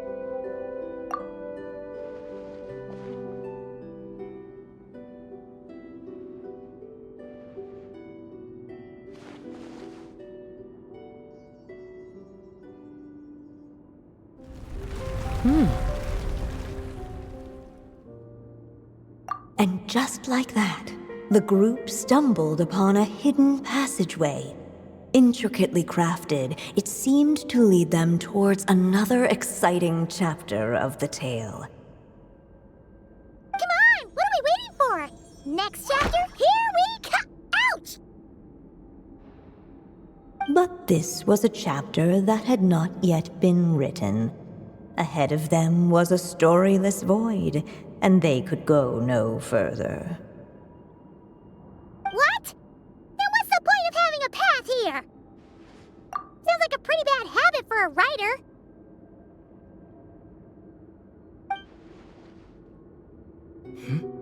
Over here. I found something.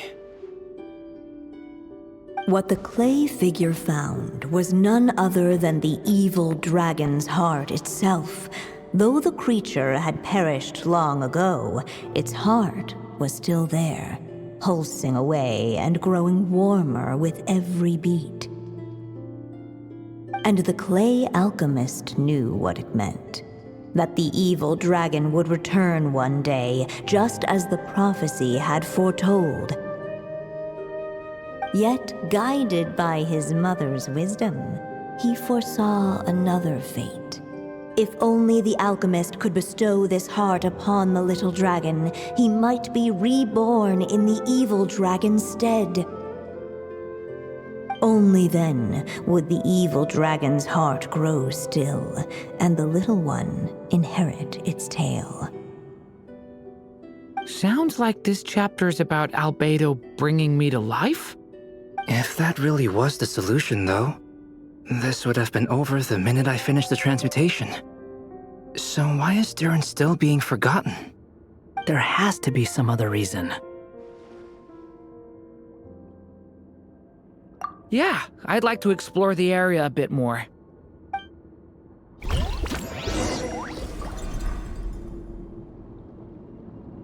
Unless the little dragon kept moving, eventually he would be forgotten.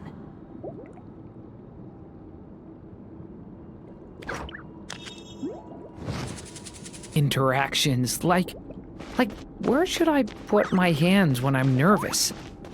I just really want to make friends with everyone. Do you think we could just destroy it? Be it the calamity headed for Mondstadt or my inability to leave behind a story of my own, doesn't it all come down to the fact that this heart never truly died? What if, here in this story, we could finally destroy it? Could Aunt Alice's magic really allow us to do what's theoretically meant to be impossible? Either way, it's an intriguing idea. I'm not opposed to giving it a shot. Durin! It's just... I'm still afraid someday, even you guys will end up forgetting me. If there's even the slightest chance it'll prevent that, I'm willing to try anything. But I'm not sure if I can destroy it on my own. Chances are, I'm gonna need your help again. So please, everyone, help me destroy this heart, once and for all!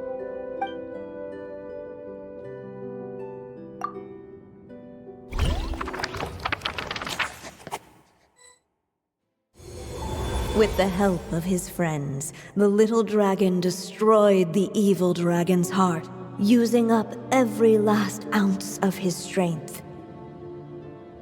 In his eyes, this would ensure that his story and his alone remained in the world beyond the castle's walls. But the evil dragon's heart was like a great tree with roots digging deep beneath the surface. Cutting off the branches did not kill it. No, it just made it impossible for a new branch to take their place.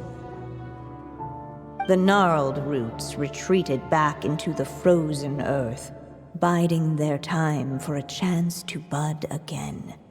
Cut off from their source, the rootless branches above the surface slowly withered away.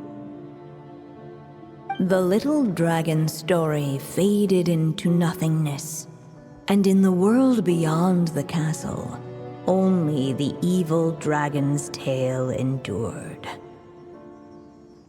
Who am I? Is this me? And so the story ended, with the little dragon fading from sight, leaving nothing but the evil dragon's shadow in his place. Oh no! That means Durin! What do we do now?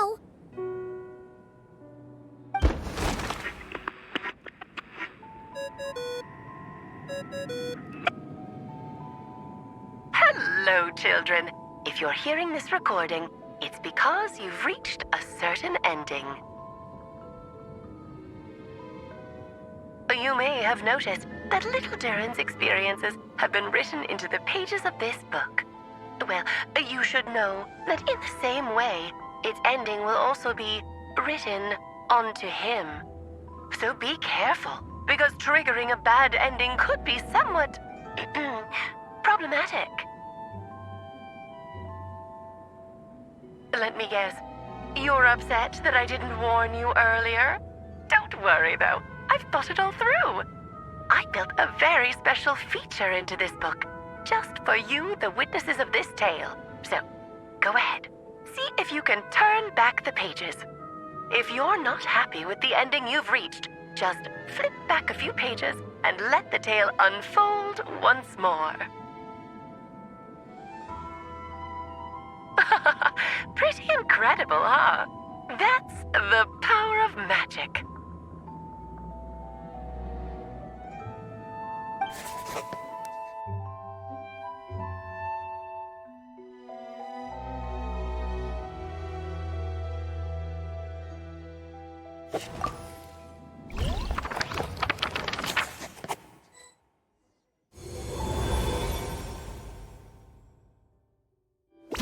Unless the little dragon kept moving, eventually the evil dragon's heart continued to beat, as if waiting for the little dragon to accept it as his own. Looks like we have no choice but to get this done. Whatever happens next, Durin is going to need all of our help. Is everyone ready?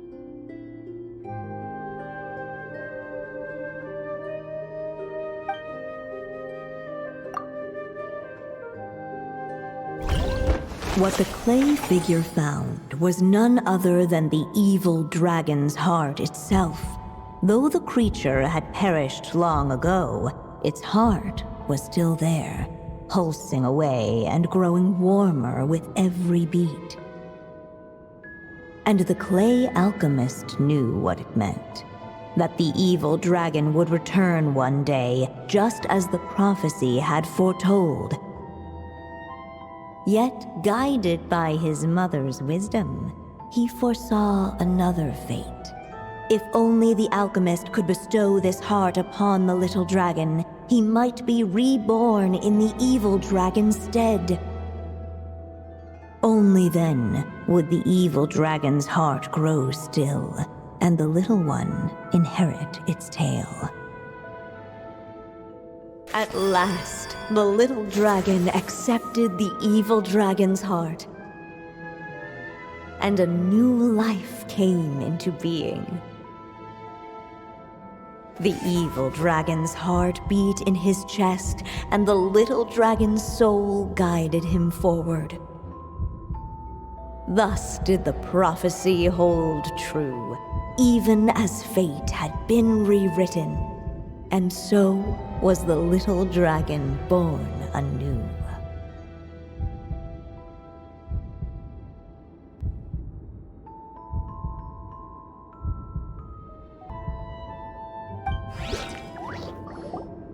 Finally! A happy ending! That must be the last step, right? Woohoo! We completed the story!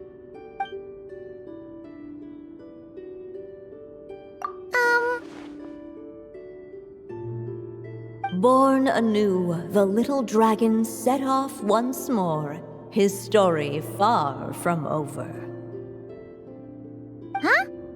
So, that wasn't the end? What comes next might be the most crucial part of all. The real last step. If fate really is as devious as they say, then I say, show us what you've got. Wow! You're all so serious all of a sudden.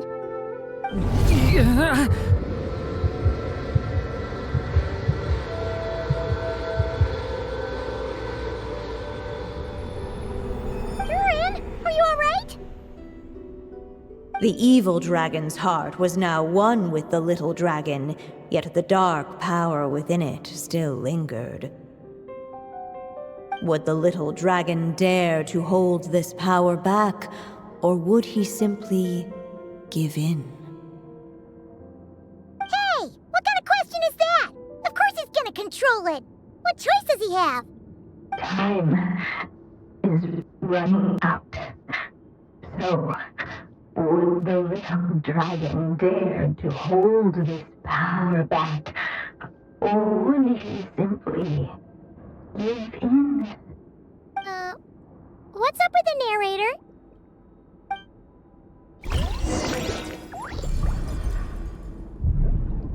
Would he dare to hold this power back, or would he?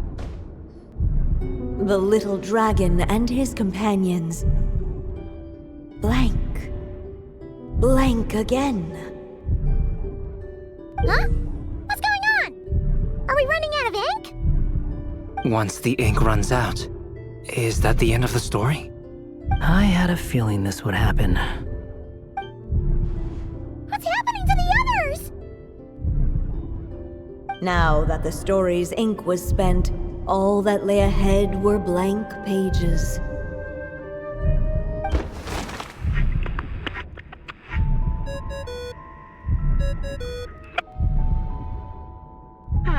Looks like you've discovered another possible ending. Do not lose hope. You just need to keep searching, for there are possibilities that only you can bring to life.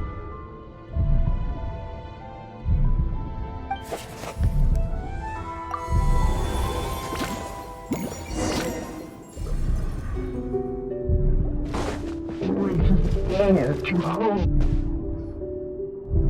Returning to the castle. I just never thought crossing over into a new world would create so much trouble. All I wanted was to make some friends.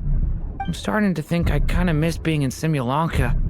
You might look back on it with fondness, but if I were you, I wouldn't miss it. Why? Sometimes, moving on with your life comes at a cost. But that's better than going nowhere at all. You don't have to worry, Durin. No matter what problem you face, there will always be a solution. Okay. Sometimes I wish I could just go back and see it again.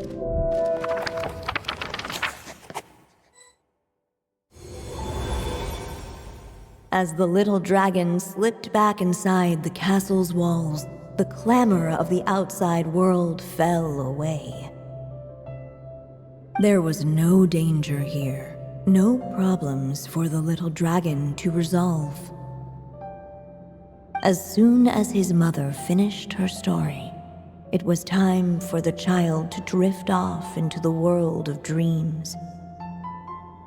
And so the story ended, with the little dragon fast asleep in his castle, just like he had never even hatched. What's going on? I feel so weak. Hey, what's happening? Durin, wake up! But this can't be how it ends. Durin promised to bring back everyone's memories. There's no way he'd accept an ending like this.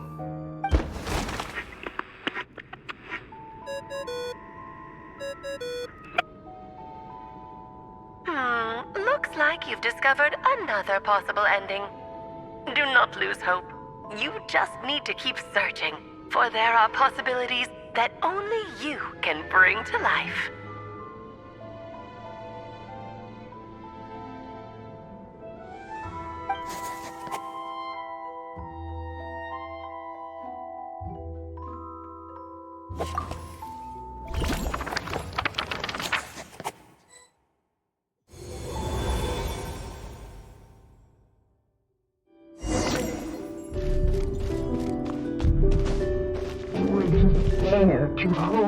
this power map? Or would he simply give in? Ahead of them was a storyless void, and they could go no further.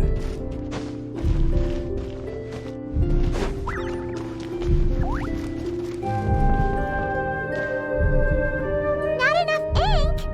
Seriously? Would he dare to hold this power map?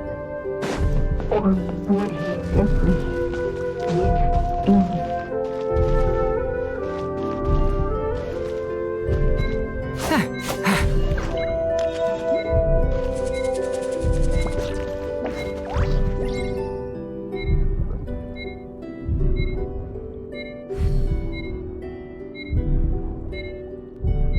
Would he dare to hold this power map?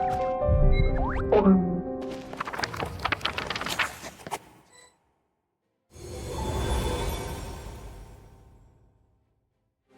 The little dragon was at an impasse, and the dark power within him surged like a tide. Unchecked, the darkness engulfed everything around it, including the little dragon's soul. The little dragon's story faded into nothingness, and in the world beyond the castle, only the evil dragon's tale endured. Is this me? And so the story ended, with the little dragon fading from sight, leaving nothing but the evil dragon's shadow in his place. Oh no! That means Durin... What do we do now?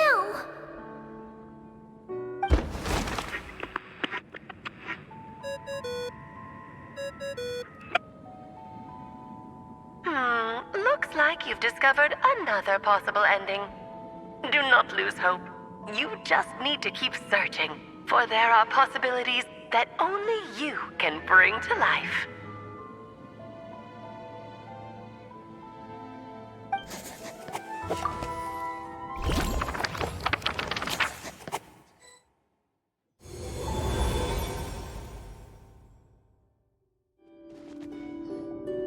What's going on here? Why isn't the story letting Durin just suppress the abyssal power? It keeps getting stuck.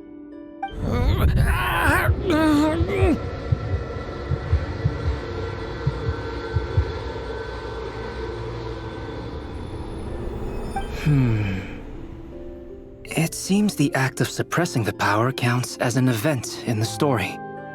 In other words, we would need ink to write it in. So, what now? Did we use too much earlier?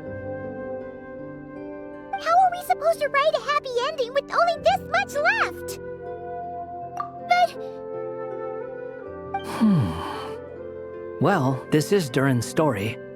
As long as he's alive and well, why should it end? If there really is such a direct correlation between the story and his fate, I may have a potential hypothesis. Durin was, and still is in essence, a storybook character, written into being by M. From the moment he was born, he has always dwelt within her story. And I suspect that has remained the case, even after his arrival in Tevat. Reviving Durin in the evil dragon's place was an act of grafting this Durin story onto the latter's fate. In essence, that is how his fate was rewritten. But there is a fundamental difference between a being's story and its fate. As Miss Barbeloth reminded us, the fate of every living being in Tevat has been woven into the fabric of time. Its most natural path, therefore, is to proceed along its given track.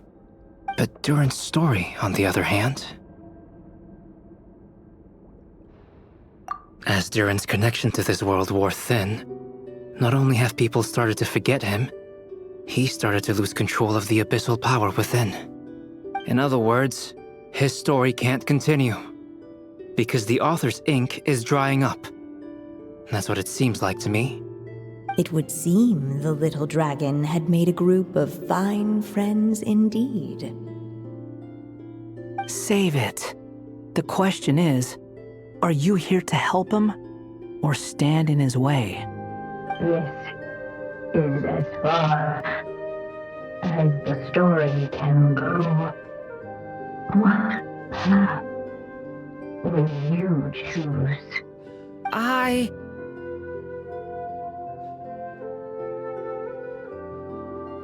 I suppose the final decision is up to me. It's hard to believe I never actually left my mother's story. If that's true, I'd like to go there and see for myself. By there, I take it you mean the blank pages of the unwritten chapter ahead? But we still don't even know how Alice's magic works. If Durin belongs inside the story, then going outside of it to some unwritten part, isn't that too risky? I'm not afraid. I second that. It would seem this is one answer you need to go seize for yourself. So be it. Whatever obstacles stand in your way, we'll tear them down together.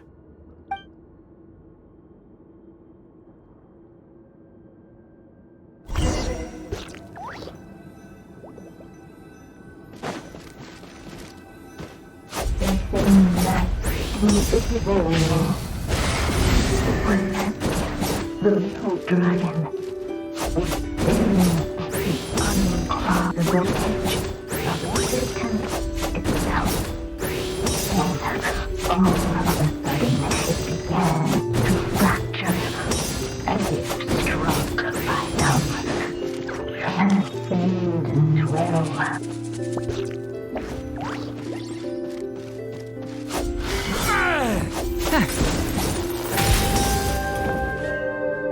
Gotta keep going.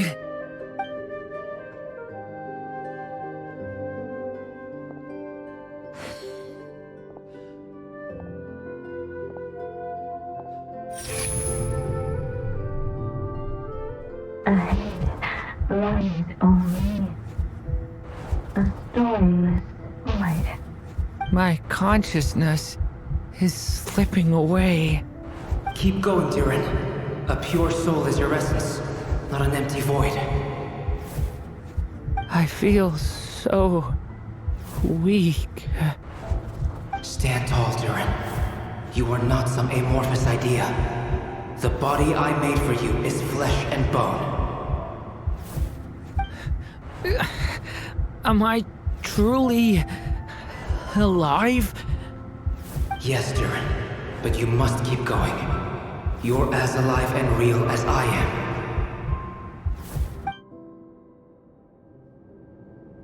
I can't feel a connection.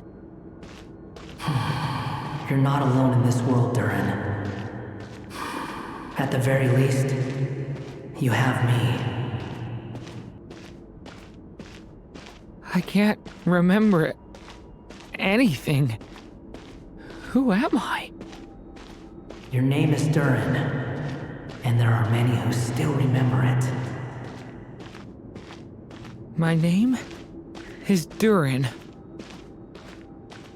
You're taking too long. Come on, Durin, run! In this world, fate waits for no one. Wait! Where am I meant to go? What am I supposed to do?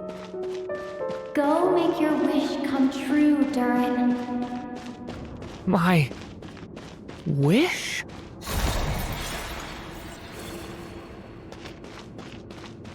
Your story's not over yet.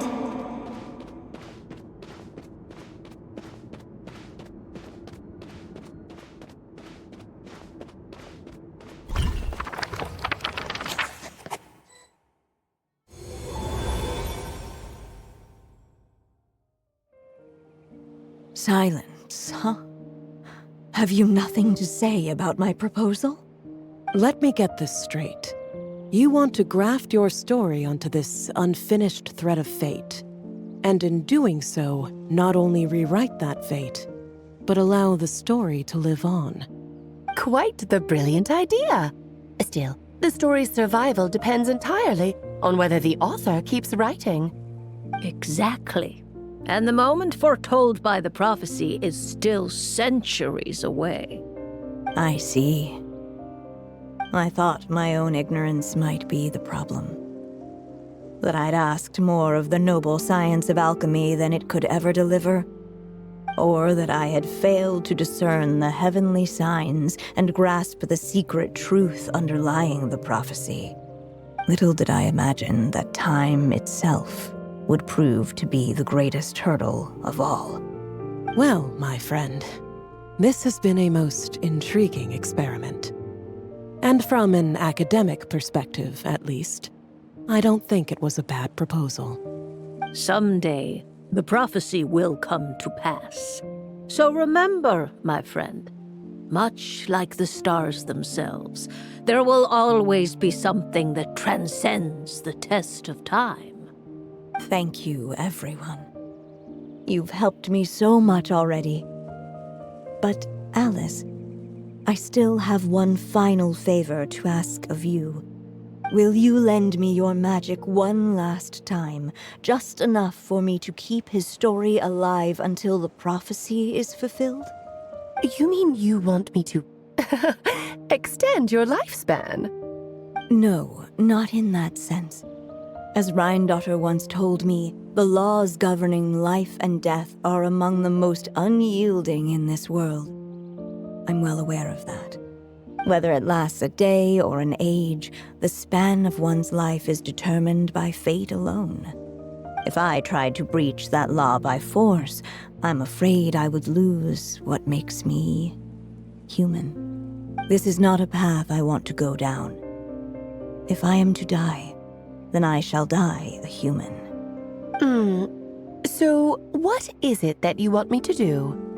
I would like you to send this pen of mine into the future. I see. Then perhaps there really is a way I can help. I could create a kind of story magic to take over the writing once you're gone. Oh, but for it to work, you would need to provide enough of your own words for it to learn from. How much? Oh, an immense amount. So much, in fact, that you would have to spend the rest of your life writing. And even then, I'm sorry to say, it would not last forever. No matter how much you write, there is a limit to the number of words you can leave behind. But the world itself will never stop changing. Someday, perhaps, even your entire corpus will not be enough for the magic to continue describing this world. And when that happens, the story will end.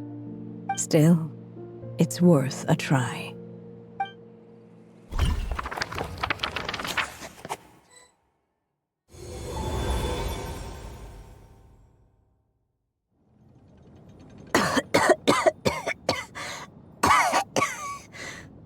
Oh, my dear Anya. Even after all this time, you're still... Look at you. You should be enjoying your old age in peace and quiet, especially now that things are finally returning to normal after that terrible calamity. Once he leaves Simulanka, things will only get more complicated. If his story is to continue, there needs to be more material for the magic to draw upon. I'll just have to skip over some of the less important details. Anya, why do you insist on sending him out of the storybook world? Why must he face his fate into that? Why not just let him remain within the story? With my magic, even fate's curse could be undone and he could live happily ever after. I suppose. In fairy tales, all it takes is a heartfelt wish. And even a wooden puppet can turn himself into a real boy and live happily ever after. That's just how fairy tales end, isn't it? But have you ever wondered what happens to the main character after the ever after? Tell me, Alice, in your eyes, what would be a writer's greatest regret? To leave a story without an ending. Not a bad answer. It's true, many writers come to consider that their greatest regret. But I see things differently. My greatest regret is that every story I write has to come to an end in the first place. Anya. No matter how brilliantly a character shines, the moment their story ends, their potential is lost forever. For them, the story itself becomes an inescapable fate. But what if, instead, I could place my pen in their hand and let them continue the story themselves? You mean... You said it yourself. I can only leave so many words behind. Even with your magic, the idea that I could keep the story going until the prophecy comes to pass is wishful thinking at best. But I've found a way to use your magic to transform some of my finished stories into a special kind of ink. This ink is a magical medium he can use to complete the story the way he wants to. For what is storytelling but another kind of magic? And if he can experience the whole tale himself while leaving behind his own wishes and aspirations, even once he reaches the chapter where I stopped, he'll still be able to carry the story forward on his own. And so, by leaving him this ink, I can entrust him with the responsibility of writing his own story. A character with the power to write their own story. That way, he'll finally be free from the cage that is my pen. And like anyone else living in the real world, he can go on to create a life of his own. And you no longer need to worry about the constraints of my magic. What a brilliant idea, Anya. But there are still risks. First of all, once he arrives in Teyvat, he'll have to rely entirely on the story you left him to maintain his connection to that world. As you gradually hand over creative control, that connection will grow weaker, and at some point, he might lose it altogether. But at the same time, he'll also have the chance to forge that connection for himself. The issue is, this method taps into too many of Teyvat's core secrets. Any overt hints you try to leave will be erased in no time. In fact, it'd be hard for you to leave anything at all to guide them. We still have the story itself, though. I can use that to show them the way. It's entirely possible he burns through all your ink, never reaches the chapter you had in mind, and gets stuck roaming the chapters of his past. But despite all that, I still believe in what this child can become.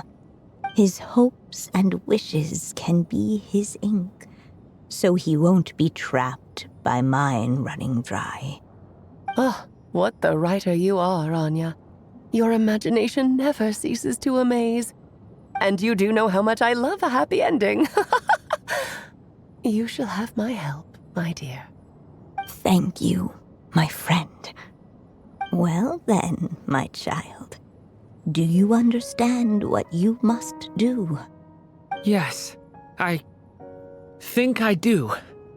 It's my turn to keep this story alive. Then what's holding you back? What will become of you after I take up this pen? I will fade away. There will no longer be a reason for me to go on existing. My child, or your mother, I should say, passed away long ago. The voice you're hearing is nothing but a magical echo that has now fulfilled its purpose. You needn't feel so reluctant to let me go.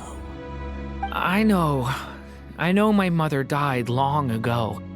It's just, when you lose your mom too soon, it's hard to tear yourself away from the stories she used to read. I guess it's a silly way of pretending she's still here, by your side. Durin. But after coming to this world and traveling it with my friends, facing all kinds of enemies together, I suddenly realized I couldn't just sit around listening to my mother's stories because I'd found a new purpose in life. Maybe this is just what growing up feels like. With all my new friends waiting, it's time I finally set aside my mother's storybook. I'm ready to grow up now, Mom.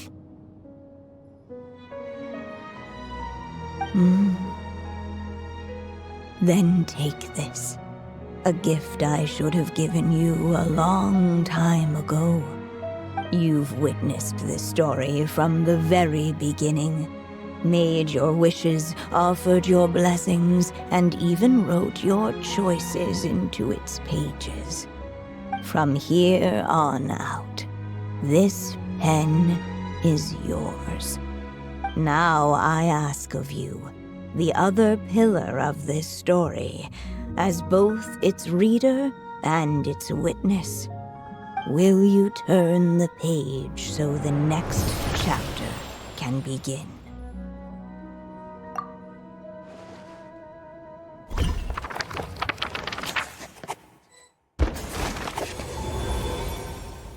Suddenly, and without warning, the powers of darkness struck.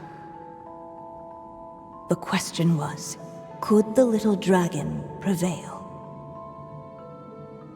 Alas, it was here that the story witch's tale had to end. But Durin's tale, on the other hand, had only just begun. Stepping into his mother's memories, he picked up her pen. And so the story that was ending began anew. He had made up his mind to challenge the fate that barred the way ahead.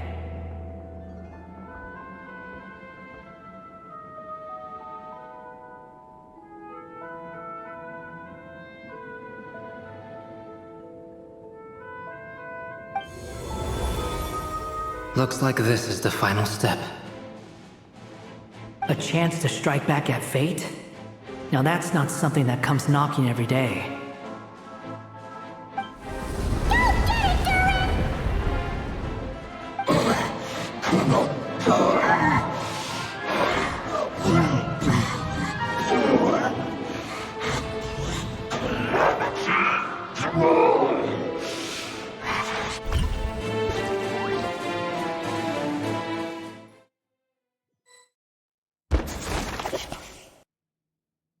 Suddenly, and without warning, the powers of darkness struck. The question was, could the little dragon prevail? Alas, it was here that the story witch's tale had to end. But Durin's tale, on the other hand, had only just begun. Stepping into his mother's memories, he picked up her pen. And so the story that was ending began anew. He had made up his mind to challenge the fate that barred the way ahead.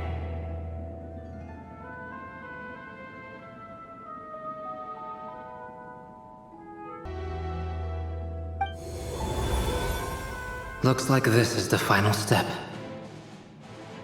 A chance to strike back at fate? Now that's not something that comes knocking every day.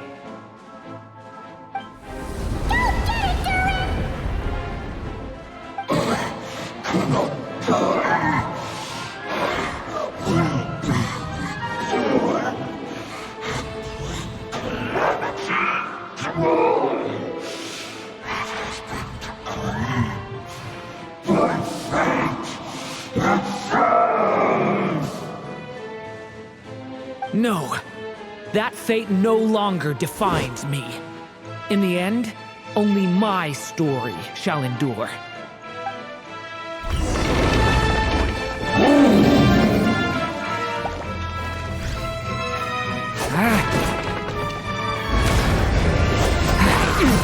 Watch out!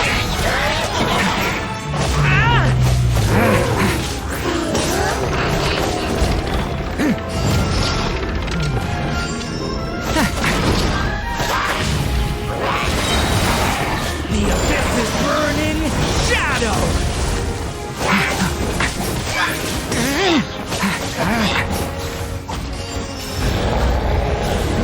I'm dodging this one. Here, I'll help lift you up.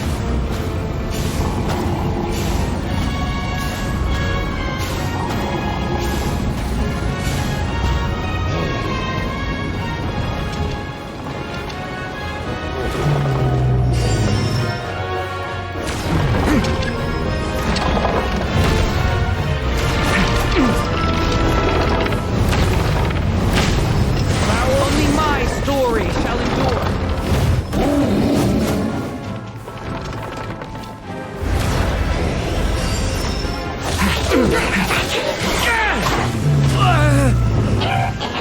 Flowering claw! Element for the end!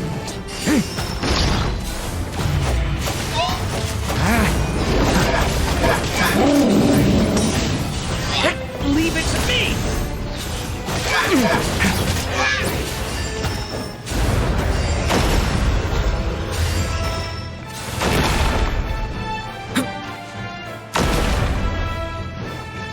Looks like there's nowhere to hide.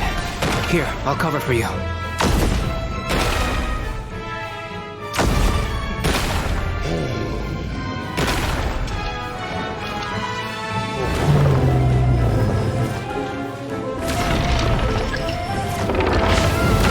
This time, the light prevails!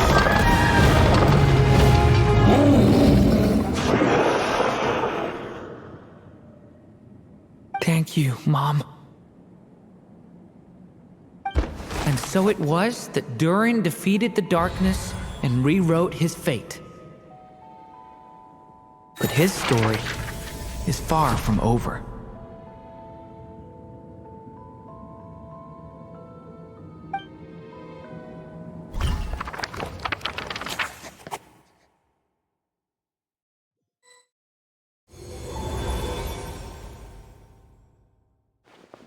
Is everyone okay? We're fine, thanks. And hey, we all saw how you fought back there. That was awesome! I have to admit, I do feel like something in me has changed. I owe you all so much. Without your help, I don't know if I could have ever made it this far. Just a shame I could only help out from the sidelines. Like I said before, it's not every day that you get to put fate in its place. Well, I'm sure you'll hear it someday. Hear what? The chance to strike back at fate knocking at your door. Yeah, maybe someday. Allow me to just check one thing.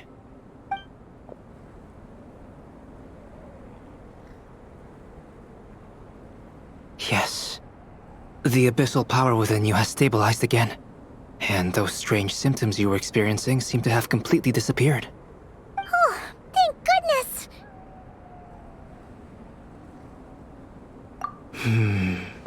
I wonder what it means, though. Aside from the principles of alchemy, what other law of this world governs his being? Look, it all turned out fine, so just leave it at that. Now that this one's out of danger, it's time for me to get out of here. You're leaving so soon? Don't humans usually throw a party after something like this? A party? Do I look like that kind of guy? Anyway, come find me again next time you're in trouble. That's what friends are for, right?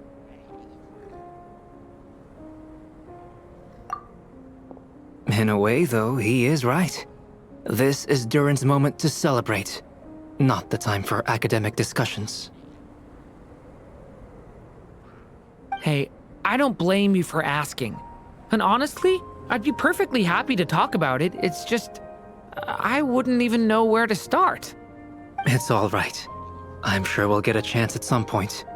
After all, your story's only just begun.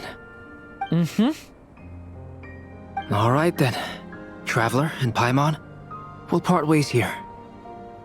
Given the extraordinary nature of the things we witnessed today, I need to make sure it's all recorded properly. Okay, see ya! So, it's party time next?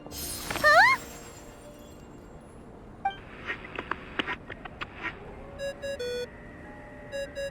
Congratulations on completing your mission. Now then, as per our agreement, it's about time you returned that book. She must have known the moment we finished. Just like she said she would. I've heard dressing appropriately is a must for socializing.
Oh, my writer and witness.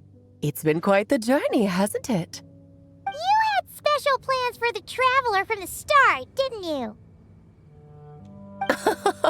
But of course, that goes without saying. For a story to live on, it needs both a writer and a reader. Only then can my magic take effect. I chose the Traveler as the witness because of the special nature of who she is. It's not easy finding someone with that kind of background, you know. For a moment, I even considered taking the role myself. At least it made for an interesting story, right? Huh? What are you doing here, tone-deaf bard? With the Hexenzirkel carrying out such a risky experiment in Mondstadt, it didn't cross your minds that the Animo Archon might be slightly curious? Sorry for the trouble, Lord Barbados. Think nothing of it. I dare say the Animo Archon quite enjoyed coming along for the ride. And now then, as agreed, let us see the fruits of your labor. Here, please take a look. Well, well, well. Somehow, despite all my careful planning, it still turned out to be full of surprises. It never even crossed my mind that Rhindotter's child would be capable of handling that kind of alchemy in her stead. When he asked for help with the materials, oh my, I nearly couldn't believe it. If only the others were here too, we could all celebrate together. I'm right here, you know. The only one who hasn't responded is the one busy stuffing her face over there. Is that you, Barbie? A little late to the party, don't you think? Come here, child. Let me take a closer look at you. All right, Aunt Seer Witch. Here I am.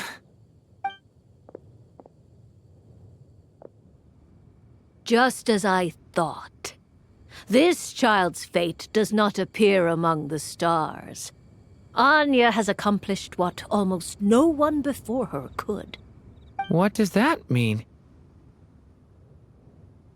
Child, all you need to know is that you're very lucky indeed. Oh.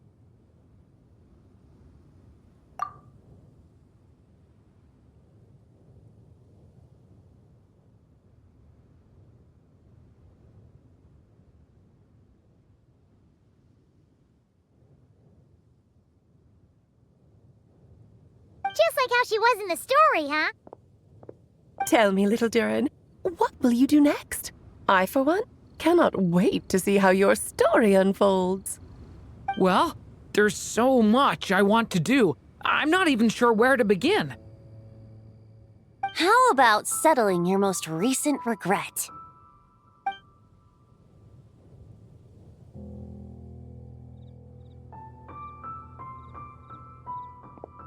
Not so fast, Tone-Deaf Bard! What exactly did you just tell Durin to do? To make the long overdue wish come true. Thank you once again, Alice. How much time do you have left? I believe these should be my final moments. Just enough time to say goodbye to my dearest friend. This feels like having to say our final goodbyes all over again. I don't like it. Not one bit. I don't know how to respond to that. Strange. You were always such a cheerful figure in my stories. I even dubbed you the Merry Witch, you know. Oh, please. You know full well it was your stories that first taught me what true pain and sadness felt like. Aside from saying goodbye to me, shouldn't you also leave a few words for the child? Since the book will be his to continue, why don't you write him a little parting note? There's no need. His mother already did that long, long ago. All that remains is for me to convey it on her behalf.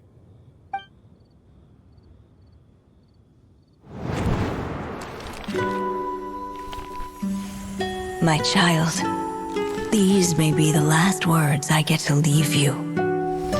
I've always thought of the characters in my stories as my children, loving each one of them, just like a mother would. But you are the most extraordinary of them all. You alone can defy the fate of this world and write the perfect ending to my story. You alone shall leave these pages for a future I will not see. Still I say to you, fly, my sweet child. Just like a forest breeze yearns for the open sky, head into the unknown and seek an adventure to call your own.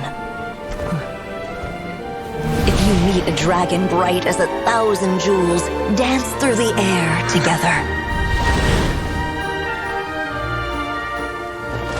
You are not alone, for this world has accepted your place in it.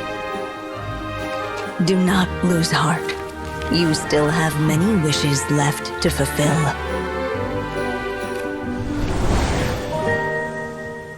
A long tale awaits you, my love. Let songs and flowers be the ink that fills its pages. Take my pen and use it to continue your story.